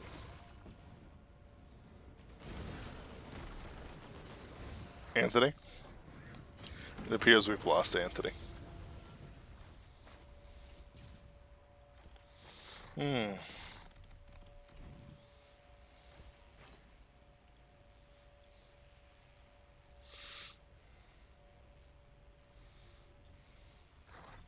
Um. Anyway, it's the minds of the good doctor, who I can't remember the name of, but that's okay, and Shigaraki. The good doctor talks, and throughout it, the loud voice hero uh, is like saying like, "Ugh, I don't like touching this guy. What's wrong with him? Like, there's something weird about this guy." And it just like keeps going on and on. Like it's pretty good actually. Like how they do it, because it builds a sense of tension. Like, not only is this doctor evil, but like he is causing other heroes to have revulsion towards this guy. Like, it is, he is so vile, so malevolent. Not in the sense of like strong malevolence, but in the sense of like weak, petty malevolence. That he is loathsome to various characters. Oh, I'm back in. Yes, you are. Hello. So I was just explaining like the Doctor and how he's a loathsome creature who is causing the loudmouth hero to like basically be disgusted he's holding him. It's fantastic. Yeah. That was like a good scene, and I was talking about how it raises the tension. Like, like the good doctor's having his speech and explaining the plot, kind of. In a sense, he's explaining the plot, but he's more or less, like trying to justify his position. Um, but the big thing about that is that uh, every time like the microphone hero goes, ugh, this guy, like it heightens the feel of it. Like it pushes it to a new boundary because you are not going to put yourself into the mind of the doctor, right? You're going to put yourself into the mind of the hero. So if you limit the amount of heroes you've got in one space, and make sure it's one that doesn't necessarily need to be popular, but he does need to be known, it'll create this invisible, like, not invisible, sorry, this tension between the reader and whatever the guy's saying, because of course he's going to be evil too. Sorry, not.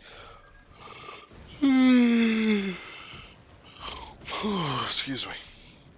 Of course, the Doctor, being evil, will have this loathsome project, and I keep using the word loathsome because that's what um, like is the best word I have to describe him. Now, you throw that in contrast to Shigaraki's sort of like time, is where he basically faces his past once again. And this time, he overcomes it. I'm not going to explain how or anything like that, but the visuals are so ridiculously good, Yeah. so ridiculously awesome, that it's like, it's probably the best chapter of My Hero Academia, period. Like I agree. just like you might not notice it because it's like there was no punching, there was no action scenes, but it's like it's the culmination of the villain. You know what I mean? Like My Ed, reaction upon reading the chapter when I finished it today was, holy crap, I did not give Horikoshi enough credit. Like, he right? is a better artist than I realized he was, because the Mm-hmm. artwork of this chapter was phenomenal. Yes, Like, absolutely. on another level, phenomenal. Yep. I seriously could not believe how good it was. It blew my mind. Like, Mm-hmm. this is up with the best artists in Shonen Jump. Like, and I said, I got to admit, I thought he was a good artist, but like, I underestimated him. I didn't think he was capable, uh, like this level of detail. And Yep. not just the level of detail, like getting across the concepts that he was trying to get across, these complicated ideas. Like you said, Horikoshi really likes, and I think he's good at, presenting things from the point, making his villain the protagonist. You know, flipping the perspective so that the villain is the antagonist, like, or the protagonist. Like the Mm-hmm. entire My Villain Academia arc is, of course, like the the example of this. But there's a general idea that Shigaraki is undergoing his own hero's journey arc, and the My Villain Academia arc was all about him realizing and recognizing that he was a force for destruction, not a force for good, and that he was now just and that he was going to accept it and no longer be ashamed of it. And Yep. this chapter was about, it was, I guess you would call it the culmination of that arc, where, once again, you're right. I don't want to explain how it's done, but it's almost like Shigaraki, in his mind, he faces like one last chance, kind of the Darth Vader moment, like to turn back towards the light. You know, Mm-hmm. all of the he has this one final moment where, like, you can turn back. There is it's not over. You can go back.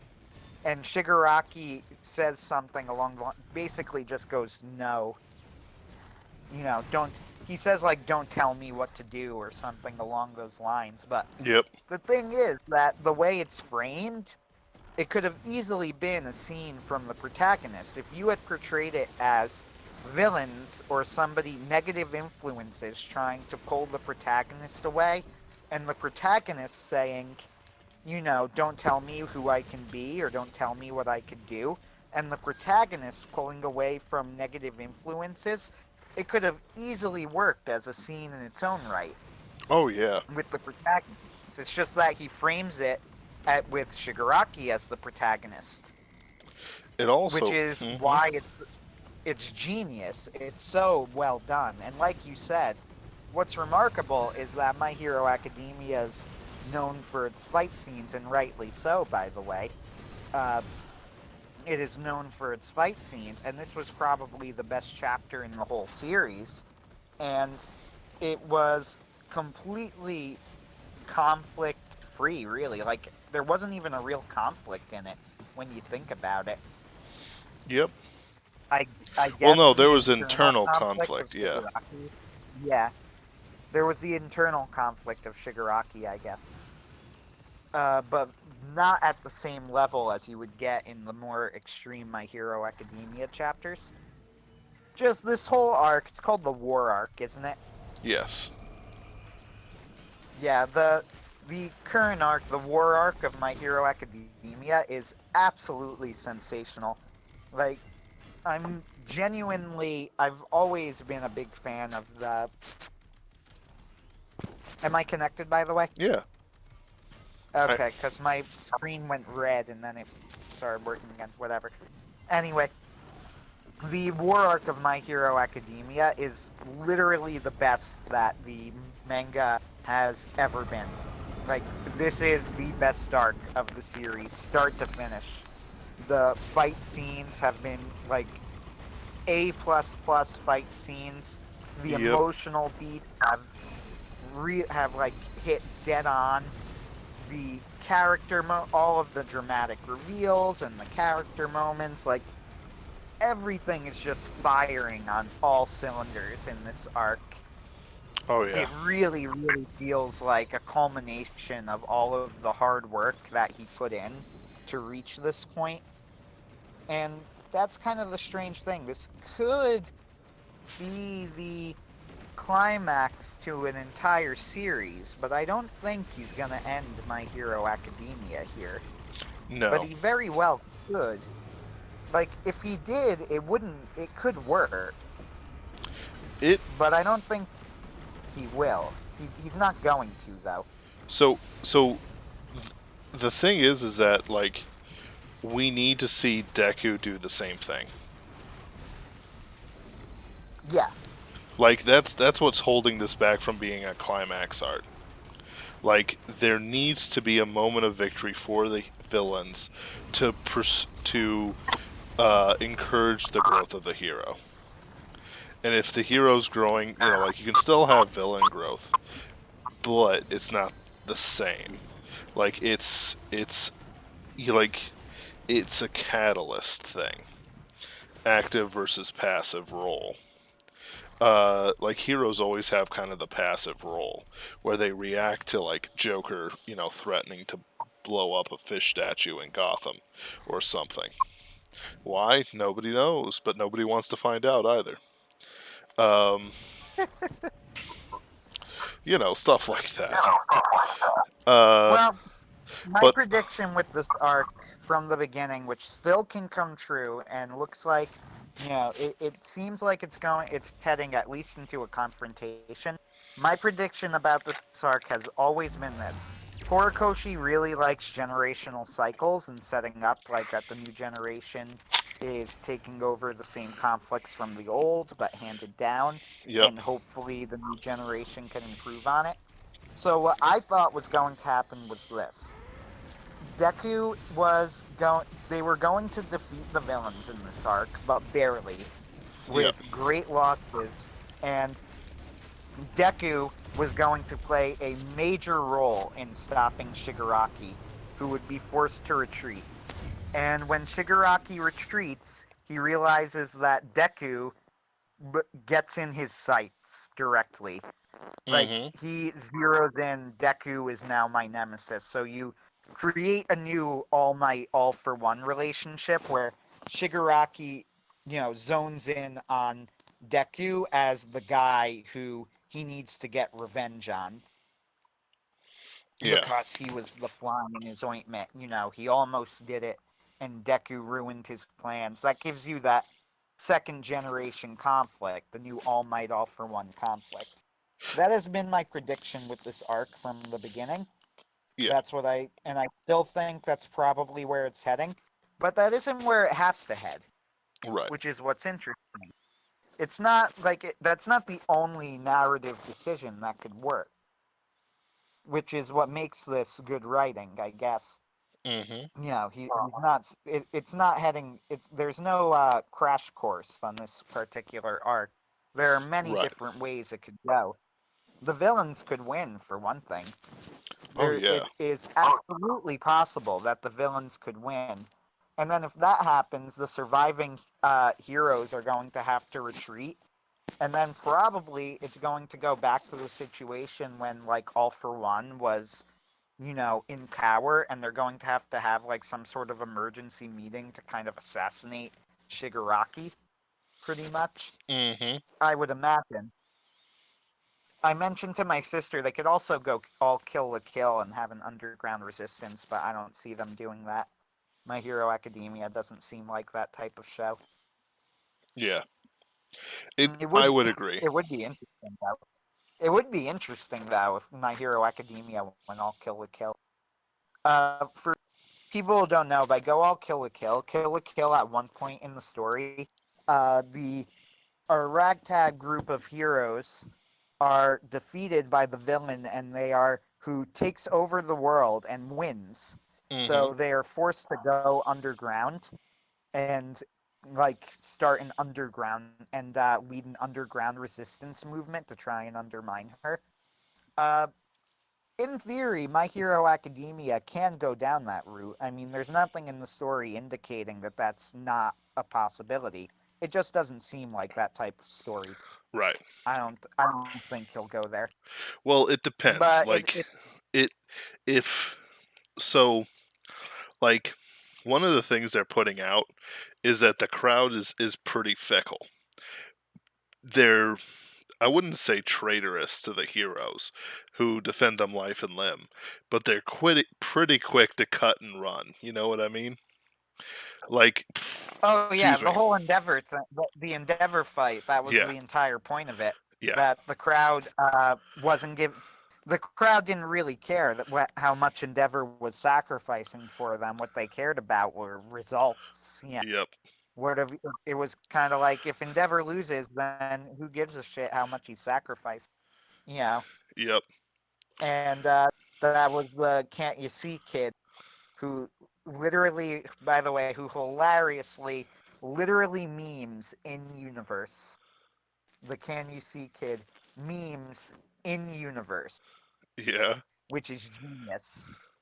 But that was the whole point of the Can't You See kid, where he's like, this guy is out there sacrificing himself, fighting life and limb, going all out specifically for our sakes, and you're here going, I wish he were All Might. Like right, it's really insulting, and it's true. The crowd's not really on their side. Jeff mentioned in his analysis of the All Might versus All for One fight, he made a really good point where they say, that cliche anime scene where everybody cheers to power up your spirit bomb or something. yeah, The whole world gets together and cheers to, root for you and push you forward and give you hope. He yep, said that My Hero Academia had an interesting subversion of this scene where everybody is doing this, but they're not doing this because they believe in the hero. It's almost like a desperate, cry. Like they're yeah, kind of begging All Might not to lose because, what'll happen if he does. yep, It's not so much that they believe in him, but he literally can't lose. yep, Society will collapse. And that's partially the fault. It's not just the fault of like the structure of society, like everybody says, which is true. The society is structured on a really fragile basis, and now they need to kind of rebuild a new one with the whole team of heroes, blah, blah, blah. But it's not just that. It's also the fact that, like you said, the crowd is really fickle. Like, it's their own faults. You know, they're yep, not supporting their own heroes. yep. And that's like so. All right, if you'll indulge me, here's how the plot could go. And for Shigaraki and Deku, like, forget everyone else. Everyone else doesn't really matter at this point, because the final battle is going to be Deku and All for One, as in himself, he being All for One.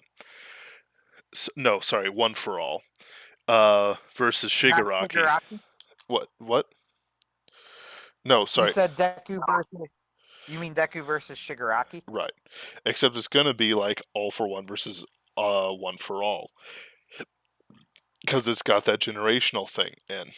And what's gonna happen is that um like it's going to be one man versus the inherited will of essentially a family.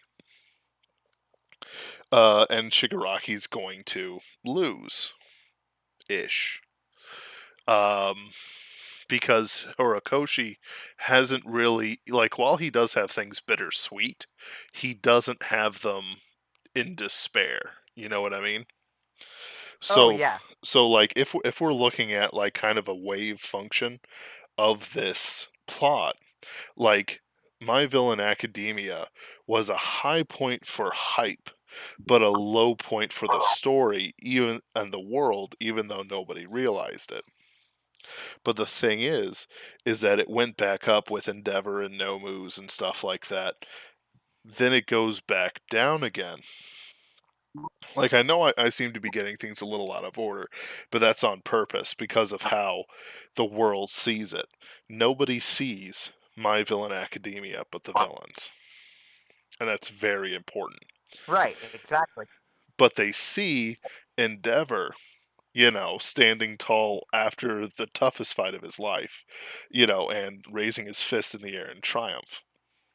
It's a hard victory, and like if people are really thinking about it, they know he took a lot of damage for that, but he still won, and that's important. Endeavor's probably not going to make it through the story alive or unharmed. If I was Horikoshi, No. like he'll put up Uh, like he might not die, but he's going to go down hard, and it's mm, the old trope for this is redemption equals death, and Endeavor is very much a redeemed character at this point, yeah, and you still have to resolve the fact that he has all but stated that Dabi is a Todoroki. Actually, it's hilarious at this point how much he's trolling everybody. yeah, Literally in one scene, Dabi they have Endeavor.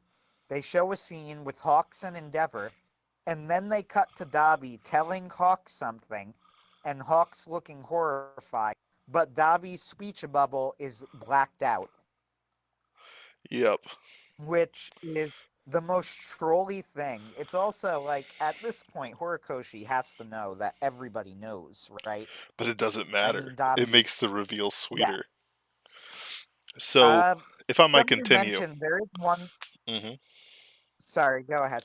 so I just want to point out before I go is No, that the go on. villain arc that we're in right now, because it's still a villain arc, even though it's focusing more on the groups of heroes and they're fighting, the war arc is going to be probably the lowest point in the series from the perspective of the world and the characters. So we're going from a high point, all for one, a low point in the plot for the villain arc, but a high point as Endeavor beats the high end Nomu, and it just gets higher, higher, and then it goes all the way down again with the war arc, including a shattering of the known. Now, does it lead to an underground resistance? I don't think so. But it'll almost certainly turn into sort of like different kingdoms fighting each other. And I wouldn't be surprised if there's like it's going to be the classic light and dark, but I wouldn't be surprised if there's some third parties thrown in the mix too for funsies. Um, doesn't matter what they are. It's just like people deciding, you know what? I've got a power to unmake the earth. I should be king. Like that's all you need to say in your heart, and you're a villain. Um, of course, Shigaraki stands at the top of that pile, but we'll see what happens with it. But point is that And he openly admits it too, yep, which is oh yeah, that's kind of the point, though, isn't it? The whole point of his exactly. arc is that he openly admits it. So In fact, that's one of the more brilliant parts of the arc, by the way, that those sorts of villains are people complain about them being unrealistic or uncharacterized, and Horikoshi does the hard work of justifying it. hmm But anyway, keep going. right. So this will set up like it's basically also the setup for Deku's ascension into One for All. Like it's going to be a long time. It's going to be a couple hundred chapters if Horikoshi's going to do it right. There's going to be fun, there's going to be laughs, there's going to be, triumphs and tribulations and all this stuff. And eventually, it's going to be Shigaraki versus Deku.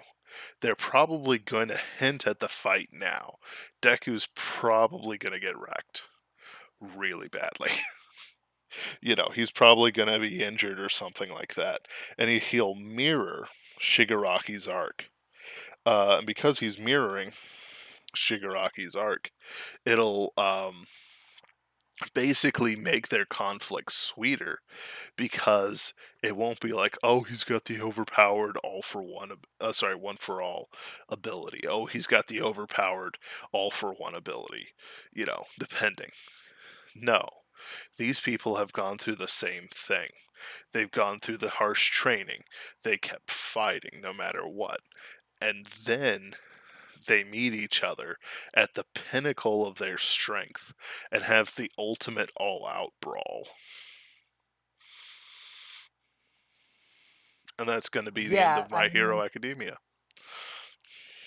That and the Fallout. that makes sense. There are a few ways it could go. Uh, one way that you could do it is that, and that would be very effective. But like I said, one of the things that actually is good about this arc, and I kind of admire about it, is that that is one very plausible and probably very narratively effective option. But I don't think it's like the only option to go. I don't think it's the inevitable path forward, but I think it's a good potential one. Uh, I mean, it doesn't need to I be think that inevitable, but it is like it's probably even the safest route, but it's well not no, it yeah, isn't. It isn't the safest route. I would agree with that. But it's well the safest route would be have Deku win again, but um No, no, I mm, wouldn't say so. If I were the writer, yeah, if I were the writer, I would do what I said, but then I'm not the writer, Horikoshi's the writer, but mhm, let's pretend then that I am the writer of My Hero Academia and I am at this point in the story and you gave me control. Uh, yeah.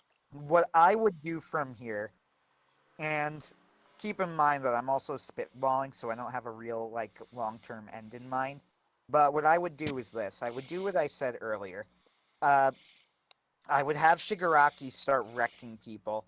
I would have the villains start overwhelming the heroes, have them come out, and I would have Deku, and I don't know how I would do it yet, but just on a general skeletal narrative, the bones of the narrative, I Mhm, would have Deku be the person who somehow, some way, turns the tide of the fight.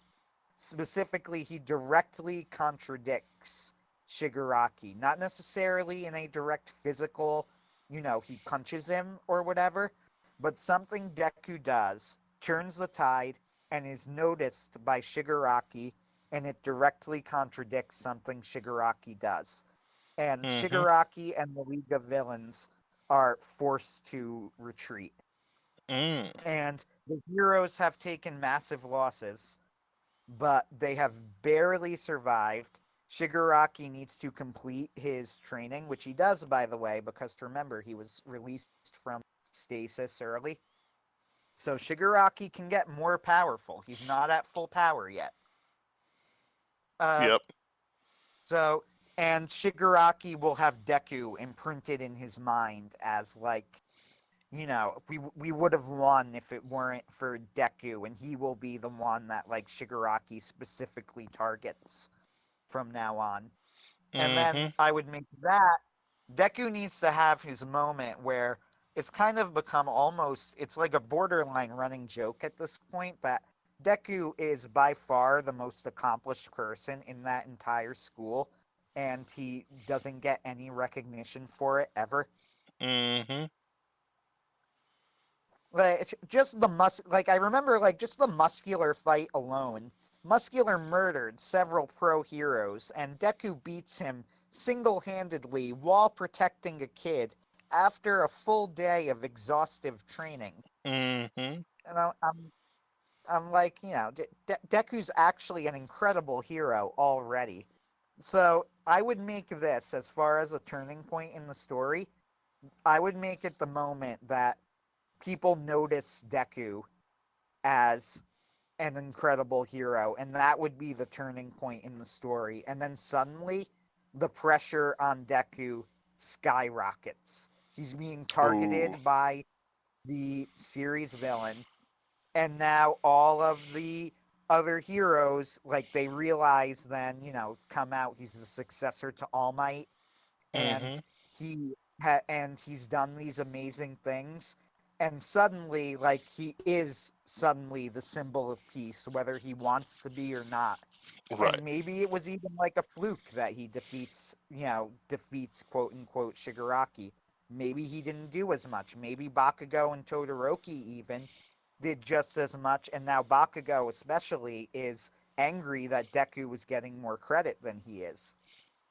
So that's where I would go with the story. That would be the next step that I would take. However, I recognize that it's not like, automatically the right way to go. Uh, Mm-hmm. the the way that you mentioned is a very good step forward in the story, and it would work perfectly well. Another thing, another thing that could go down, So like like you said, it talking could like go kill the kill. it could. I don't think it will like you because I don't see them overthrowing the world because like if like America almost certainly has a thriving superhero population and is well armed to boot. Like you think that if like No, some but Japan, I right. could see him overthrowing Japan, Yeah. maybe or maybe not. You see I don't like Could cuz go either way. in the sense that like this would be a great way to introduce like the American heroes, the Chinese heroes, etc. But it's like like other countries like America, it's like Japan's still our ally. Japan's our ally in that world too. Like Right.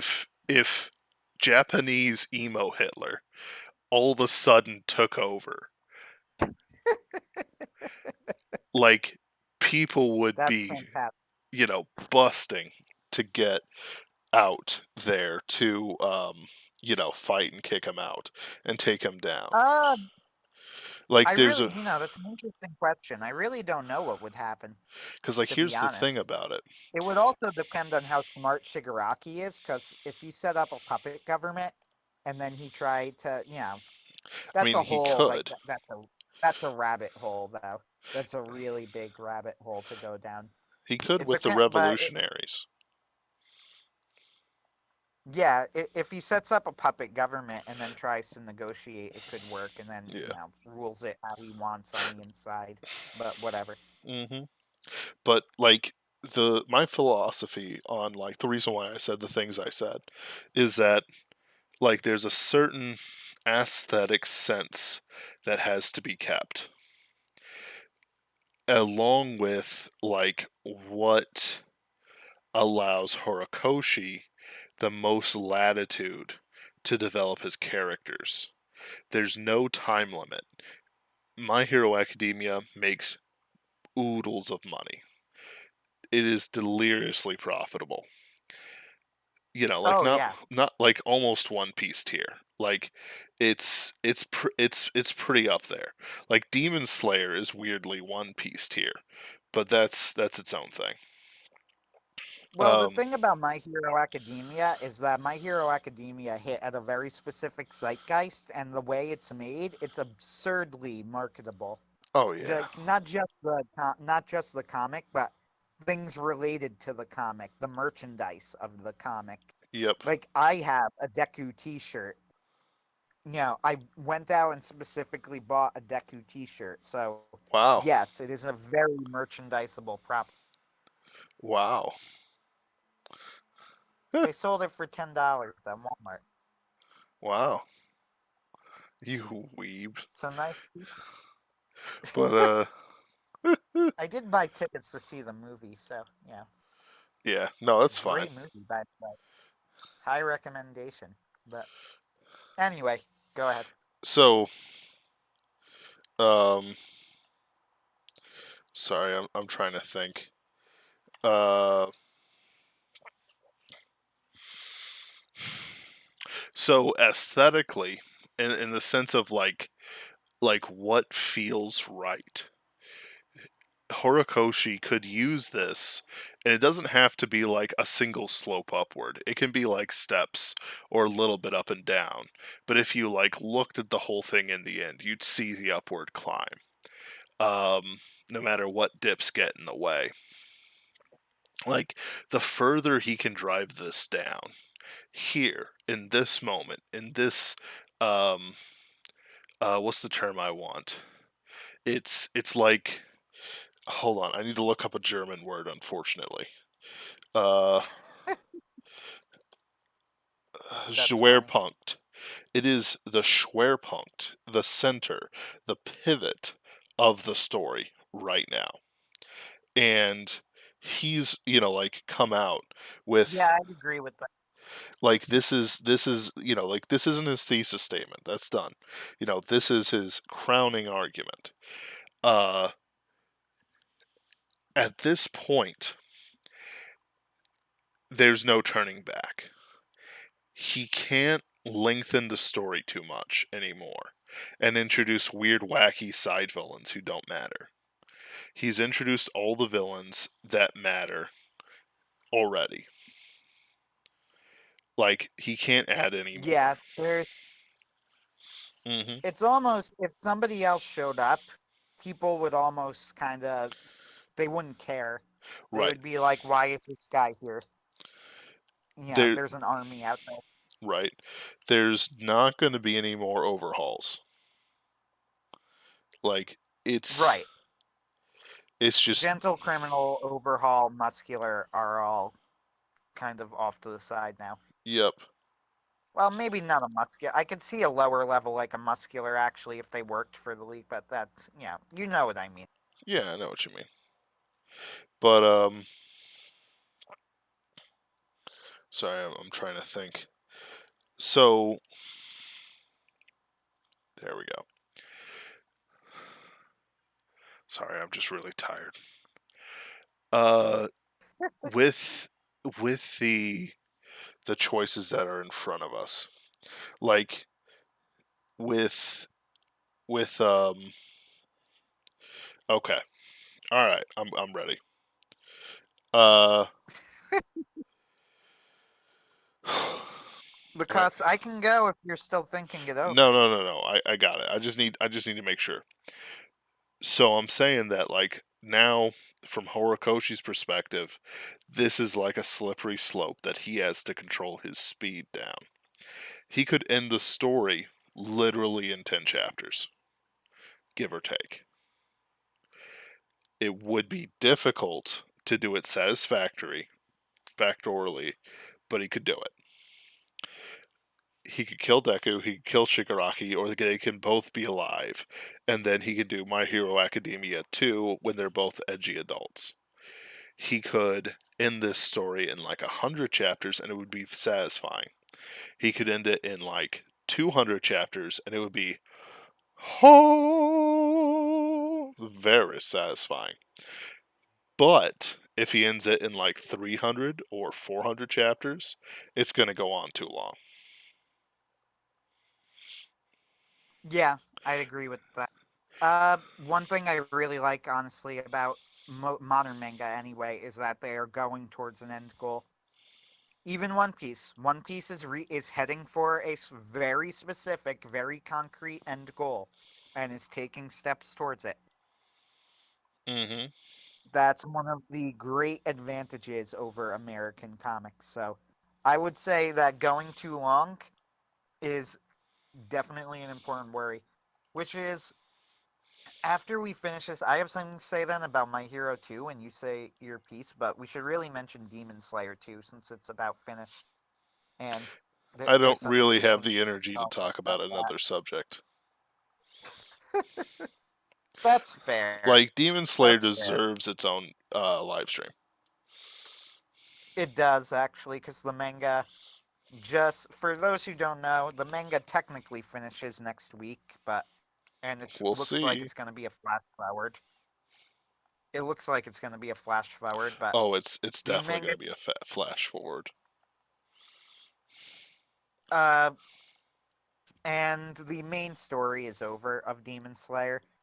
There's I'm not going to tell you what I think of the final arc because you're right. We should probably save it for its own live stream. But there were some interesting things going on. How about that? Hmm. But go ahead, finish your point on My Hero, and then I'll make mine. So with Horikoshi, Horikoshi's style, and with what tools he has available to him. He can do the war route. He can do the warring states route. He could do the dominance route, and so on and so forth. Like, nothing stopping him from doing any of that. In fact, he could even end My Hero Academia with Shigaraki triumphant and Deku on the run. I know that sounds unsatisfying, but it would actually be incredibly great if it was done right, with the revolutionaries Mm, in power over the government. not in this story. No, in another story maybe, but not in My Hero Academia. You're right that that could be a great ending, but it's so out of keeping with the general tenor and tone and spirit of My Hero Academia. Like Besides, Shigaraki, Deku says he's going to become the world's greatest hero. So, right? What I'm saying is that it can set up like a My Hero Academia too, or like Hero something. Like, well, yeah, that wouldn't be a real ending, though. it's That would be true, sequel bait. it's true. But I'm talking about specifically My Hero Academia. Deku's still a kid. He's a teenager, but he's in high school. If they go for the war arc or like Warring States arc, guess what? He's getting a crash course in being a hero, but there's not going to be a lot of academia time. Maybe there could be a siege of the academy. Like, that'd be pretty cool. But what I'm saying is, Actually, that could be very interesting. yep. But what I'm saying is that Shigaraki doesn't have to win the physical or moral fight against Deku to be triumphant. Well, he can't win the moral fight, can he? He's already essentially ceded the moral high ground to Deku and just said, I don't care. Sure, but he still has like a set of beliefs he has to follow. Like, he isn't a Well, no. void. Yeah, actually, come to think of it, you're right because it's about proving whose ideals are superior. Right. So he can lose the ideal war, we'll say. He can lose the physical conflict, but his plan can still succeed. And we can set up like uh some other series, that's its own thing with Yeah, Deku and so on. the Um thing is that the ultimate end of the story it has to be a positive ending. oh yeah. Not because you necessarily need one in a story in any superhero story, but My Hero Academia needs a positive ending. Mhm. You're absolutely right. And it would be one of those things where like the My Hero Academia, just the My Hero Academia arc as I'm conceiving it, would be a positive ending. But it'd be one that leaves everyone kind of broken and is like the real cost of defeating evil. Like, it's the word I want is bittersweet, not necessarily anything else. You know I what I mean? think you would need to show if you were gonna do that, you would have to have the sequel series where society is rebuilt. Yes, Uh, absolutely right. you would it would need like without it, it would just feel like you ended too early. With it, it could work. Yes, I absolutely agree with you. But Now, like the hype here, go moment, ahead. sorry, but that would be the hype moment where Shigaraki Deku fight off. Deku wins, but he loses. Shigaraki loses, but he wins. And it can set up infinite conflict. But it can also be like where Deku does get the final ultimate victory. You can leave hints that like One for All's like, or All for One's like, yes, I even anticipated the potential of loss for, young Shigaraki. But 5D chess. yes, exactly. He's got that Going to the fifth dimension of chess. the multiple timelines of chess. But that's outside of our purview. It would then be a different story completely. It would Right. it would be different. Now, But here was. go Go for ahead. it, dude. No, I'm kind of Okay. done. So, so my philosophy on it, because that. That's an interesting. That's definitely an interesting way it could go. So let me explain like my philosophy behind where my theory of where I quote unquote would take the story, and that I think is also a legitimate possibility for Horikoshi to take it. So the way I see it, I agree with you. This arc has to be a major turning point in some way. It absolutely has to be. You cannot end this arc with an incremental move forward. Like the Mm-hmm. overhaul arc, for example. The overhaul arc definitely moved things forward, but not enough in Right. comparison to this. Right. It needs to be a big move. Something has to happen that fundamentally changes the game. You know, Mhm. at the end of it, somehow, some way. Yep. So the way that I conceived of it, and like I said, my way of doing it too, I think is actually a legitimate possibility, though not necessarily what will happen. This is why I thought of it this way. So, if you remember, what I was saying was that I think that, or what I would do is I would have the villains lose at great cost to the heroes. I would, I don't know if I'd kill off Endeavor or not. Hawks, I would leave alive, Really? because Tamaki, yeah, because Tamaki is fighting for him right now. So I think that's significant enough that I would have Hawk survive. Who's Tamaki? Dark Shadow. Oh yeah. Oh yeah, that's right. He's fighting for Hawks right now, so I think that that's significant enough that I would leave Hawks alive. Yeah. Also, I really want to know if he killed Best Genius. That's been eating at me. Best. Oh yeah. I thought That's been Best eating. Genius was alive. Oh no, if Well, that Hawks killed it's Best Genius. ambiguous. Yeah. It's ambiguous. Poor Best Hawks Genius. either Keeps getting bodied.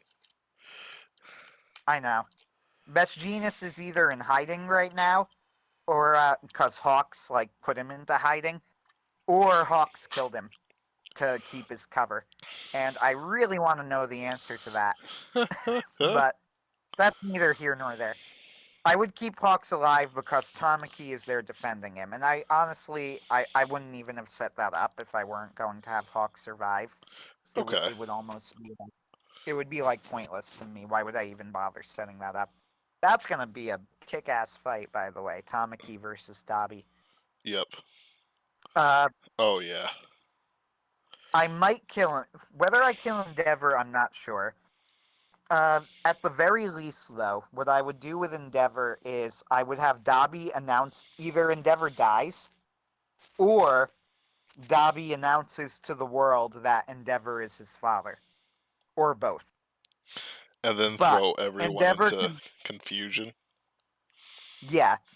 However, Endeavor can't get out of this unscathed, even if its reputation hurt or emotionally hurt or something Mm-hmm. like that. Endeavor needs to take major damage from this. And if Dabi comes out and admits he's a Todoroki and and the heroes know about it, we know Hawks knows now, and the Mm-hmm. heroes become aware of it, I think that would be a big enough hit to Endeavor. So I don't think Endeavor has to die. Uh, Right. I would kill off Hawks. I'd probably kill off Present Mike, just cause you need somebody who's really been there, to make it hit home. And Present Mike is in that category of just big enough that his death will mean something, but not so big that it will break everything. So Mm-hmm. he's a good category. He's in he's in that unlucky category of character where he's marked for death. And for that matter, I'm pretty sure Horikoshi's about to kill him off in the story, actually, for that reason. Endeavor. I'm pretty sure. Present Mike. Oh yeah. Yeah, I'm pretty Ooh. sure he's marked in the story. Oh yes. I'm not gonna argue that one. So I would probably kill off Present Mike, Mm-hmm. because he's a teacher at UA, and it would really hit. And it would. He's also a comedic relief character who does all the announcements of hero names. So Yep. him dying would really hammer home that things are more serious. Yep. And he has a relationship with Aizawa. Hmm. And I Who's would been, have, hold on, Aizawa's been really underused for a while now. yeah, I can't remember the last time I've seen him in this arc. Yeah. Like, he came up to I've talk about always wondered. Go ahead. Kurogiri and how it might be their old friend. But it not much else. Like, and he wasn't doing much for the other arcs anyway. He doesn't even show up in the Gentle arc. And he in the Overhaul arc, he's just kind of they just kind of use his power because at no point would you not He have had him a role there. in the overhaul arc. He had Yes, a role in the it's overhaul just as a arc. he was just a power. He was just a gun. Like, point, shoot, nullify powers. I mean, that is what his power does, though. Right, but That I'm saying that's that kind of his utility. that's what he did in the arc. Like, that was his whole thing. Like, there was not much else to him. The focus was on Night Eye, Deku's training, and Lemillion. Oh yeah, the overhaul arc was centered around the emotion. I would say the emotional core of the arc was Mirio and Eri, Yep. And while and he's that protecting Deku Eri, it's not the same thing. and Hold on. yeah, and Eri, yeah. So Deku carrying on Mirio's will. here's the big brain one. Eri reverses Shigaraki to his original power base, removing All for One's quirk from him. I mean, Eri is always there in the background as kind of a game-breaking bug if they can figure out how to use her properly. Right? Uh, Mirio too. Mirio's gonna come back, and I honestly thought Mirio was going to show up in this arc. Like what I thought was going to happen. Now I doubt it will at this point, though. It's not. It's a non-zero chance, but I thought there was gonna be some fight, and Deku was like, somebody was going to die, and then you see a blur like fly out of the ground, and then you see power, and you Yep. end the chapter on Mirio, which would have been cool as hell, by the way. Yes. But I doubt that they're gonna do that. Same. It also you would need to be very careful with how you did it because if you used it at the wrong time or with the wrong character, it could Hmm. come off as really cheap. Like if he literally saves the day in that like everybody's going to lose and then he just shows up, that would be cheap. But if he saves like, one of the students' lives, I could see that working Yep. really well, but whatever. I doubt it's gonna happen though, which is too bad because honestly, like I have that scene in my head and I want it to exist. I want that scene to exist, but it probably won't yet. Yeah. Oh well. But to go into what I was saying, the reason I have it set up the way I do, which they win the fight with a lot of losses, I would specifically there will be a lot of dead heroes, but I would specifically kill off Present. Uh, I wouldn't kill off any of the students. You can't kill them. You you just can't. The students, Not not at even this time. Grape Soda. Not even him. I want to kill him, but narratively, no. If he died, I wouldn't complain. If he died, I would not complain. Oh my god, I hate him. This is a true story. At the movie theater when we saw Heroes Rising in theaters, when Mineta showed up on screen, literally the entire theater simultaneously groaned. They they showed him on the screen and everyone went, "Ah, really? He's in this. He's going to be one of them." But then he had one of his only good jokes in the entire series in the movie, so I guess it's all good. It all Completely works redeemed out. him. it was one joke and it made me laugh. And it's probably like one of maybe three jokes that Mineta has ever been a part of that made me laugh. And one of them was that time that Coda kicked him in the balls and shoved him over the wall. That one was pretty great. What? That was the muscular arc, Oh yeah. and he was trying to peek at the girl's bath or something, and Coda was standing at the top of the wall guarding, and he like kicks Mineta in the balls and shoves him over, and then he says something like, "You call yourself a hero, and this is how you treat your own classmates. Learn to treat people like human beings, you scum," or whatever. And I'm like, oh my god, I love this character. This, I'm like, he says what we're thinking. It's everything we're thinking. But whatever.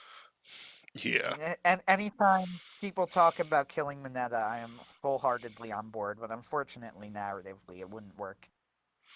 Yeah. At least not thematically with the series. And not Maybe right they can now. expel him or something. Yeah, maybe they can expel him or something. I don't know. Or just he maybe he'll randomly disappear. That would be great. Mineta's a traitor. How about that? It's like, you're kidding me, right? It's like you're the most obvious one. That, I know, right? that would be terrible, but it would simultaneously be so terrible it would loop around to being kind of amazing. Right. Like if Mineta were the traitor, I would, you know what my reaction would be? I would laugh my ass off, and then I would say that son of a bitch did it. That he did it. Like it's it's such a bad idea, but he did it, Right. and I It makes the Mineta perfect the traitor. sense. Just just start that theory. Go on the Reddit forums. Mineta is the traitor. Here's why. Like a long, like 10 paragraph post. And then just go, anyway, tell me what you think. See? Yeah. Just go into like the narrative depth of Mineta being the traitor. And the secret is What that there's no depth. It's entirely obvious. It's just it's just the fact that he's the most hated character, so he's the traitor now. Honestly, honestly, I kind of appreciate Mineta in one sense, cause I appreciate him because Horikoshi knows everybody hates him. hmm Like because he places last in almost every character poll every time. And Horikoshi generally does little like drawings of character polls, and hmm he'll draw of the character polls, and they'll draw Mineta like being horrified at his placement. And I remember reading something from him where it said something along the lines of, "I always feel kind of bad that Mineta doesn't isn't very well liked because he sort of reminds me of me." And I read that and I laughed. I said, "Okay, now I kind of get Mineta a little bit more. hmm Why he exists. Why he exists? Because Horikoshi is imagining pervy teenage him as a hero, which is pretty funny. It's pretty great. That's a pretty funny image." hmm Anyway, I keep getting distracted, but they're pretty amusing distractions, so I'm okay with that. Uh, Going back to what I was saying, so the major change in the stakes I would have is that they would fight Shigaraki off, and I would have it that Shigaraki was going to win somehow, but Deku did something directly in opposition to him, and what he did in opposition caused Shigaraki's plan to fail or forced him to retreat somehow. Mm. And Shigaraki, like, it doesn't need to be, Deku doesn't need to punch him necessarily. He doesn't need to engage in direct physical contact. But something that Deku does needs to have direct consequences, negating something that Shigaraki does. And Shigaraki needs to see Deku doing it and know that Deku is responsible. hmm And that way, mark Deku out as his nemesis. because he's already kind of Shigaraki's nemesis, because All for One has told him about, the whole All Might connection, I'm sure. But you need that personal stake, and that would be it. So there's change number one in the story, the major change. Now the antagonist and the hero have a personal stake in each other, Mm-hmm. which changes the whole dynamic there. The second thing that would happen is whatever Deku does, and I would probably have it do something with the unlocking of a new quirk, maybe, although that could be cheap. But whatever he does. Perhaps he uses Black Whip, and it's the first time like the other heroes see him use Black Whip, and they Mm-hmm. don't understand what that means. Uh, if you don't want to like Deus Ex Machina a new quirk right when he needs it the most, which I could see why you'd avoid that. So maybe Deku uses Black Whip in that moment, and Deku does something really amazing to stop Shigaraki, and suddenly everybody starts connecting all the people who were already connecting the dots, from earlier, like the reporter caught it. If you remember, they had the filler episode where the reporter caught the All Might connection, and Bakugo noticed it. I would have it be everybody kind of realizes, like, hold on a minute, something is up with this kid. Who is he? And then they learn about, they're forced to reveal, like, okay, yeah, he's All Might's protege. That's how he got here. And then suddenly people look into, like, his school record and they realize that he's actually done, like, these amazing things. They go, wait a minute, this is the kid. Like, I would do it seriously, though. I wouldn't even play it for laughs. I would be like, wait a minute, this is the kid who led the team that defeated the hero killer Stain. This is the kid who took out the supervillain mass murderer Muscular in one-on-one combat, and who defeated Overhaul single-handedly after he killed like 5 pro heroes or something. You Yeah. know, he might have only killed Night Eye, but whatever. You know what I mean. Yeah. It's like this is that kid, and then they go, and what was that power? And then people start looking into it more and more, and All Might has to step out and say, Deku is my successor, and then Deku is now in the spotlight. you know all eyes are on him. He is not only marked out by Shigaraki, he is also looked at by society as the person who they're pinning all of their hopes on. And Oof. then the reason I think this is a good way forward, there are a few reasons for this. Because first off, Shigaraki is not at full power. We can always get more powerful. So it's not as if we're defeating Shigaraki at the height of his strength. Mm-hmm. Like there's a way to move forward from this point where he could get even stronger. And I really like the narrative conflicts that it raises, especially with Bakugo and Todoroki. Uh, like you can imagine if Deku is revealed as the successor of All Might, and then Shigaraki marks him out, and society is now looking at him to be their savior. Bakugo being really pissed about this. Uh, Todoroki is a little bit different, but there's the same idea that Todoroki is up there with Deku in terms of power level, at least at the moment.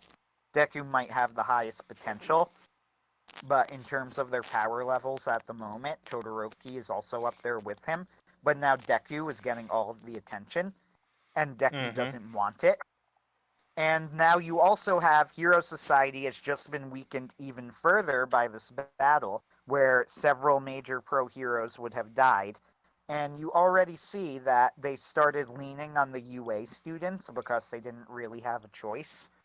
And they're going to probably try and make Deku like their, I don't know, scapegoat. I not quite spokesperson, but they're gonna try and make Deku the face of Hero Society, and they're gonna try and push him.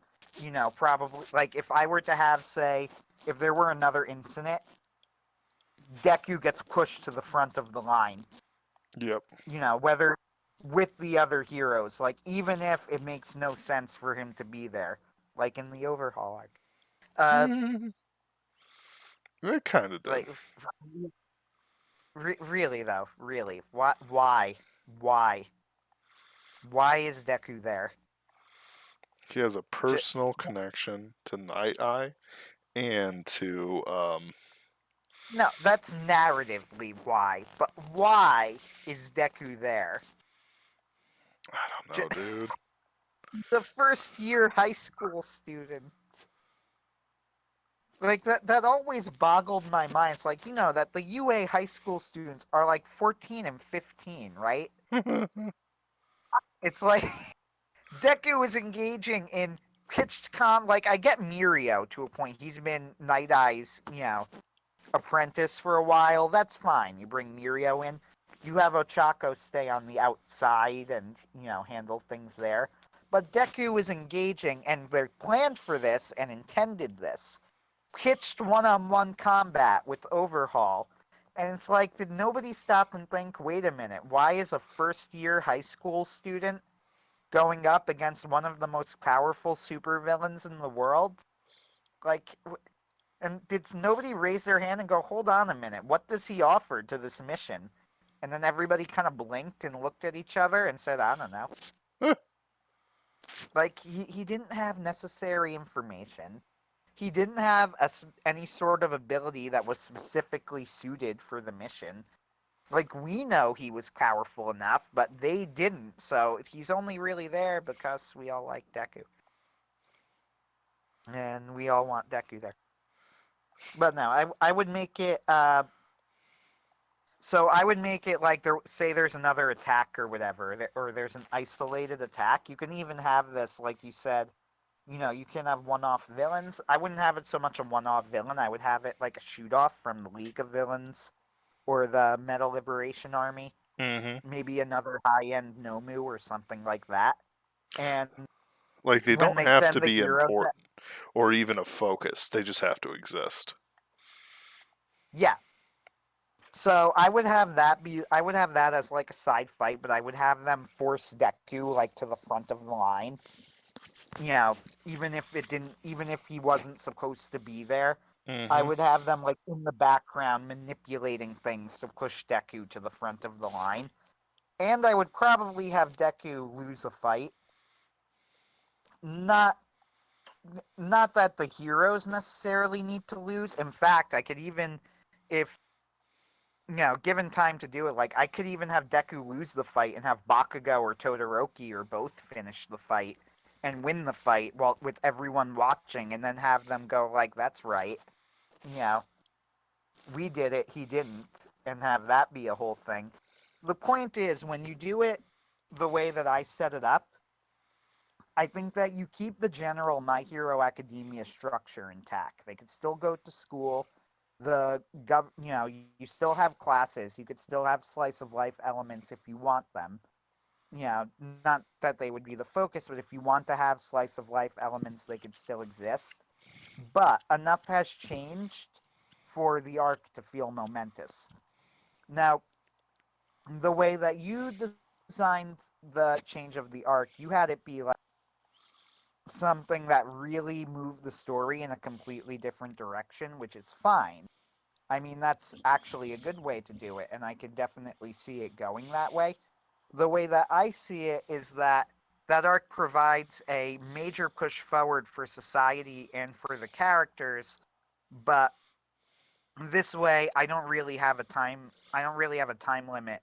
There's no ticking time bomb on when things have to end or when the two inevitably need to crash. It's more arc It's just going fatigue. to have to happen. Yeah, it would need to happen at one point. But this way, the way I look at it, it allows for more one-off battles, more exploration of the world. It also allows to keep the school dynamic in place, though, which is important because it is My Hero Academia. So the whole thing with school rivalries can be kept in. For that matter, you could even have another sports festival if you want to. Which, to be honest, I'd kind of be up for. I would really like to see another sports festival, even though I highly doubt we'll ever get one. It would probably be a bad idea, but it probably wouldn't be a good thing to do. But I would not be amiss. It would not go amiss if I saw it. Yep. Uh, the other ways that the story could go would really fundamentally alter the identity of My Hero Academia. Not necessarily its ethos or its core, but it would really change the sorts of stories that it could tell. Like under the way that you structured it, I feel like you mentioned it yourself. You could have a siege on the school, which would be awesome, and I would be all in on that. Mm-hmm. But you would then kind of lose the academia aspect of My Hero Academia, which is a major part of the show's appeal, right? Right. Uh, them training up to be heroes is a major part of the show's appeal. If you all of a sudden push them to the front of that line, you lose a part of what makes the show My Hero Academia. Now, you gain some things, you gain a lot of different things by doing that, which is why it's a possibility.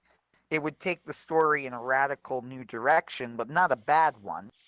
However, the way that I look at it is I would try and make it so that, I was viewing that arc as a way to move the story forward in major ways while keeping the structure of My Hero Academia. If you were to ask me how to end the series, to be honest, I would probably go what would quote unquote be the safe route. Uh, Mm-hmm. I mean, just because honestly, I think that's the best way for the story of My Hero Academia to go. I mean, Yeah. I don't really, like, I don't think you need to do anything fancy with it. I would have Deku and Shigaraki go one on one in the clash, and I would maybe have Bakugo and Todoroki face off against like major side villains. But I would probably, Dabi and Toga, maybe something like that. You know, Mm-hmm. even have them join in for the final blow, possibly against Shigaraki. And you have all the other students there doing stuff in the background. But I would do it. Yeah, I would play it. I don't want to say safe because I'm not thinking of doing it because it's safe. I'm thinking of doing it because I think that that's the sort of story that would work with My Hero Academia. There are other ways for it to go, but when I think of where and how My Hero Academia will end, that just seems like a really natural end point that I would be very satisfied with if that actually happened. Like, Mm-hmm. I guess that's it. If it ended that way, if it ended exactly the way I described with a very straightforward final battle, I would be completely satisfied with My Hero Academia. I would say I got everything out of this story that I wanted to get out, and and I was not disappointed. Mm-hmm. Uh, yeah, as I think it over, if you watch the Heroes Rising movie, they actually he meant Horikoshi said it was his original ending for the series, and in the movie he actually gives an oops spoiler, but don't worry, cause it takes place before this point in the manga, so what I'm about to tell you, you already know. He actually gives All for One to Bakugo in the movie, which is pretty interesting that that was going to be the original ending, but Mm. I would have I would have hated that because Bakugo is a sociopath and he is not a worthy wielder of One for All, and you can never convince me otherwise. I don't care that he embodies victory. I do not care that he wants to defeat every villain. The man is a psycho. Yeah. Like he is not a hero. He is a psycho. I mean, I get he is a hero. I'm being a little bit mean, but he is not the successor to All Might. You can't tell. You can't convince me. The show tries. The show tries very hard to convince you that Bakugo is this worthy hero and this worthy successor to One for All, and I just do not buy it at all. So, like, I'm here's just the like, thing. Like, he's such a psycho. but here's the thing. He's a hero in body, but not spirit, while Deku was a hero in spirit, but not body. That's their Well, conflict. That's why they're always paired up to each other. Like if you imagine like them being they even though they were half and half, Deku is now whole with all for one, one for all. Bakugo is half, but he'll grow into being whole because he's almost certainly going to get another arc of his own. Lastly, they're contrasted by the third one, Todoroki, who's the broken hero, who has the full spirit and the full power, but not the will. see, the way that the show tries to frame it, and which I totally get, and they even do a pretty good job of it, and which it's still really hard for me to buy, is that Bakugo embodies the side of All Might that wants to defeat every opponent, and Deku embodies the side of All Might that wants to save every person, and that only together can you truly have a hero of the caliber of All Might. And the way that we see this play out in the show, the most radical moment that we see this in place is the muscular fight, which I wrote a whole article on it because the fight is brilliantly structured. But the idea behind the fight is that Deku will do anything to save Koda, right? Mm-hmm. He will do absolutely anything. He will shatter his arms. He will literally potentially lose the ability to use his arms without a second thought, and he will die for Koda. And that is what happens. At one point of the story, he's telling Koda to run, and then he realizes he's about to die. And his last thought is of All Might, and he blacks out. And then he gets hit with a splash of water from Koda, and he hears Muscular say something to him, and then Deku rises up and says, "As if I'd let you hurt him," and he punches Muscular. Now, the reason I go into that whole scene in detail is because it embodies kind of Deku's struggle right there, and it's like the moment that Deku realizes it clicks into place for Deku. If he had died there, Koda would have died. Mm-hmm. Deku could not just sacrifice himself. That's not good enough. He had to win the fight. He had to defeat Muscular. Like Koda, if he had died for Koda, if he had sacrificed himself, that would have helped nobody. Muscular would Mm-hmm. have gotten away and he would have been dead. He had to find that extra level. That's why you need both sides of that, right?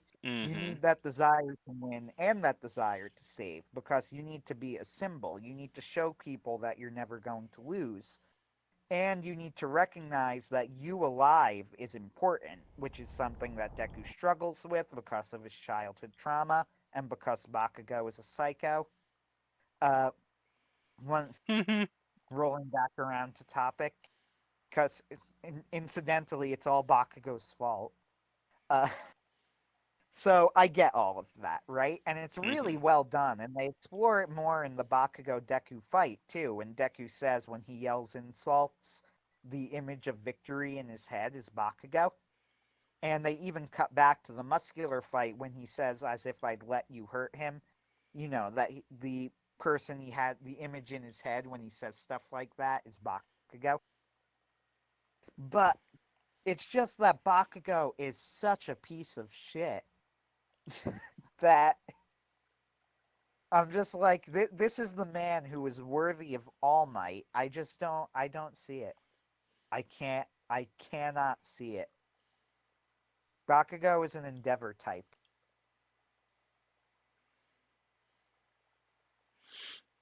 Either way, I think we both agree that he exists to contrast Deku. He does. He exists to contrast Deku, uh, in a couple ways. Like you said, it was originally he had the body and not the soul, and Deku had the soul but not the body. But then it turned into something different, where it turned into that Deku had that desire for self sacrifice, and Bakugo had that desire for victory, and that to be the true successor to the symbol of peace, you needed that desire to do both. because the symbol of peace can't just go dying on everybody. The symbol of peace needs to win every time. But if Mm-hmm. he just defeats the villain and forgets about the people who he's saving, then he's just a grandstander. Yep. Or he's just a psycho, like Bakugo. Yep. Whew. I actually really like the character. I think he's a good character. I just don't buy the narrative's attempts to try and tell me he's like a worthy successor to All Might. You see, like, that's the thing. They Like, try so hard. They try so hard, and like, no, no, I can't do it. the thing about it, why I'm pretty chill with it, is because I can see how it can pay off. And it could pay off really well. Well, where Bakugo doesn't really lose his character because the dude is an asshole, but he becomes the full hero. He realizes he can't like be envious of Deku anymore, and he accepts his place in it. Now it's a heroic place, but he stops being a little shit and starts getting his stuff together. And to be fair, I think that Horikoshi is cognizant of this, and it is heading this way. So I'm not criticizing it for this. This is just a point I'm thinking of. One day, I think that Deku and Bakugo are both going to have to come to terms with the fact that trying to be the next All Might is a mistake. Mm-hmm. And in a way, that's kind of the thesis statement of My Hero Academia, isn't it? That All Might as the symbol of peace was a great person, but he was a bad killer for society because he was only one person. So if Deku or Bakugo or Todoroki or anyone takes it upon themselves to be the successor to All Might, then they're just perpetuating the problem.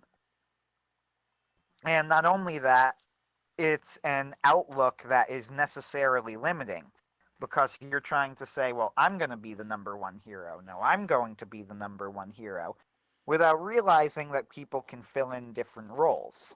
Mm-hmm.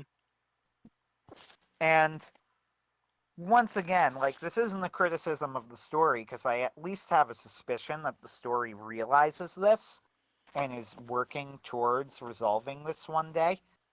I know that one of the criticisms that Mother's Basement leveled at the series was that that they didn't really show any problems with the bureaucracy of My Hero Academia, which was a fair criticism. But then they did when they started like pressing the students into battle.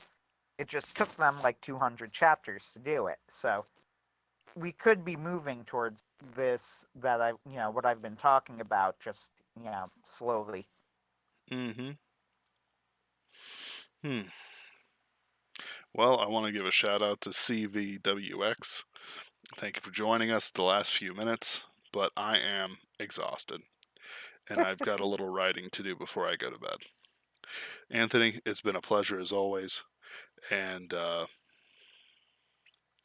we'll talk next week. I'm gonna try and contact Brian. Uh, like I assume family stuff happened and he just couldn't join us. We'll join him. He'll join us someday.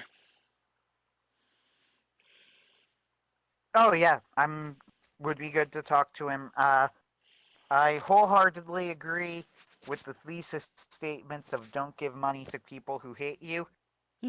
And I would like to go on the record as saying that I watch Funimation and Crunchyroll, but I don't give them a cent. There we go. Neither do I. That's gonna virtue signal for a moment here, but it's in. But to be fair, there's an important part of saying that in that if people ask, uh, no, I do not. I agree with the thesis, and yes, I am consistent about it. I'm being consistent. I don't give money. Mm-hmm. Now I've shown my virtue signal into the air. It's Click. like the bat symbol, but it only brings annoying people. Mm-hmm. It's true. All right. Well, have a good one, Anthony. Have a good one.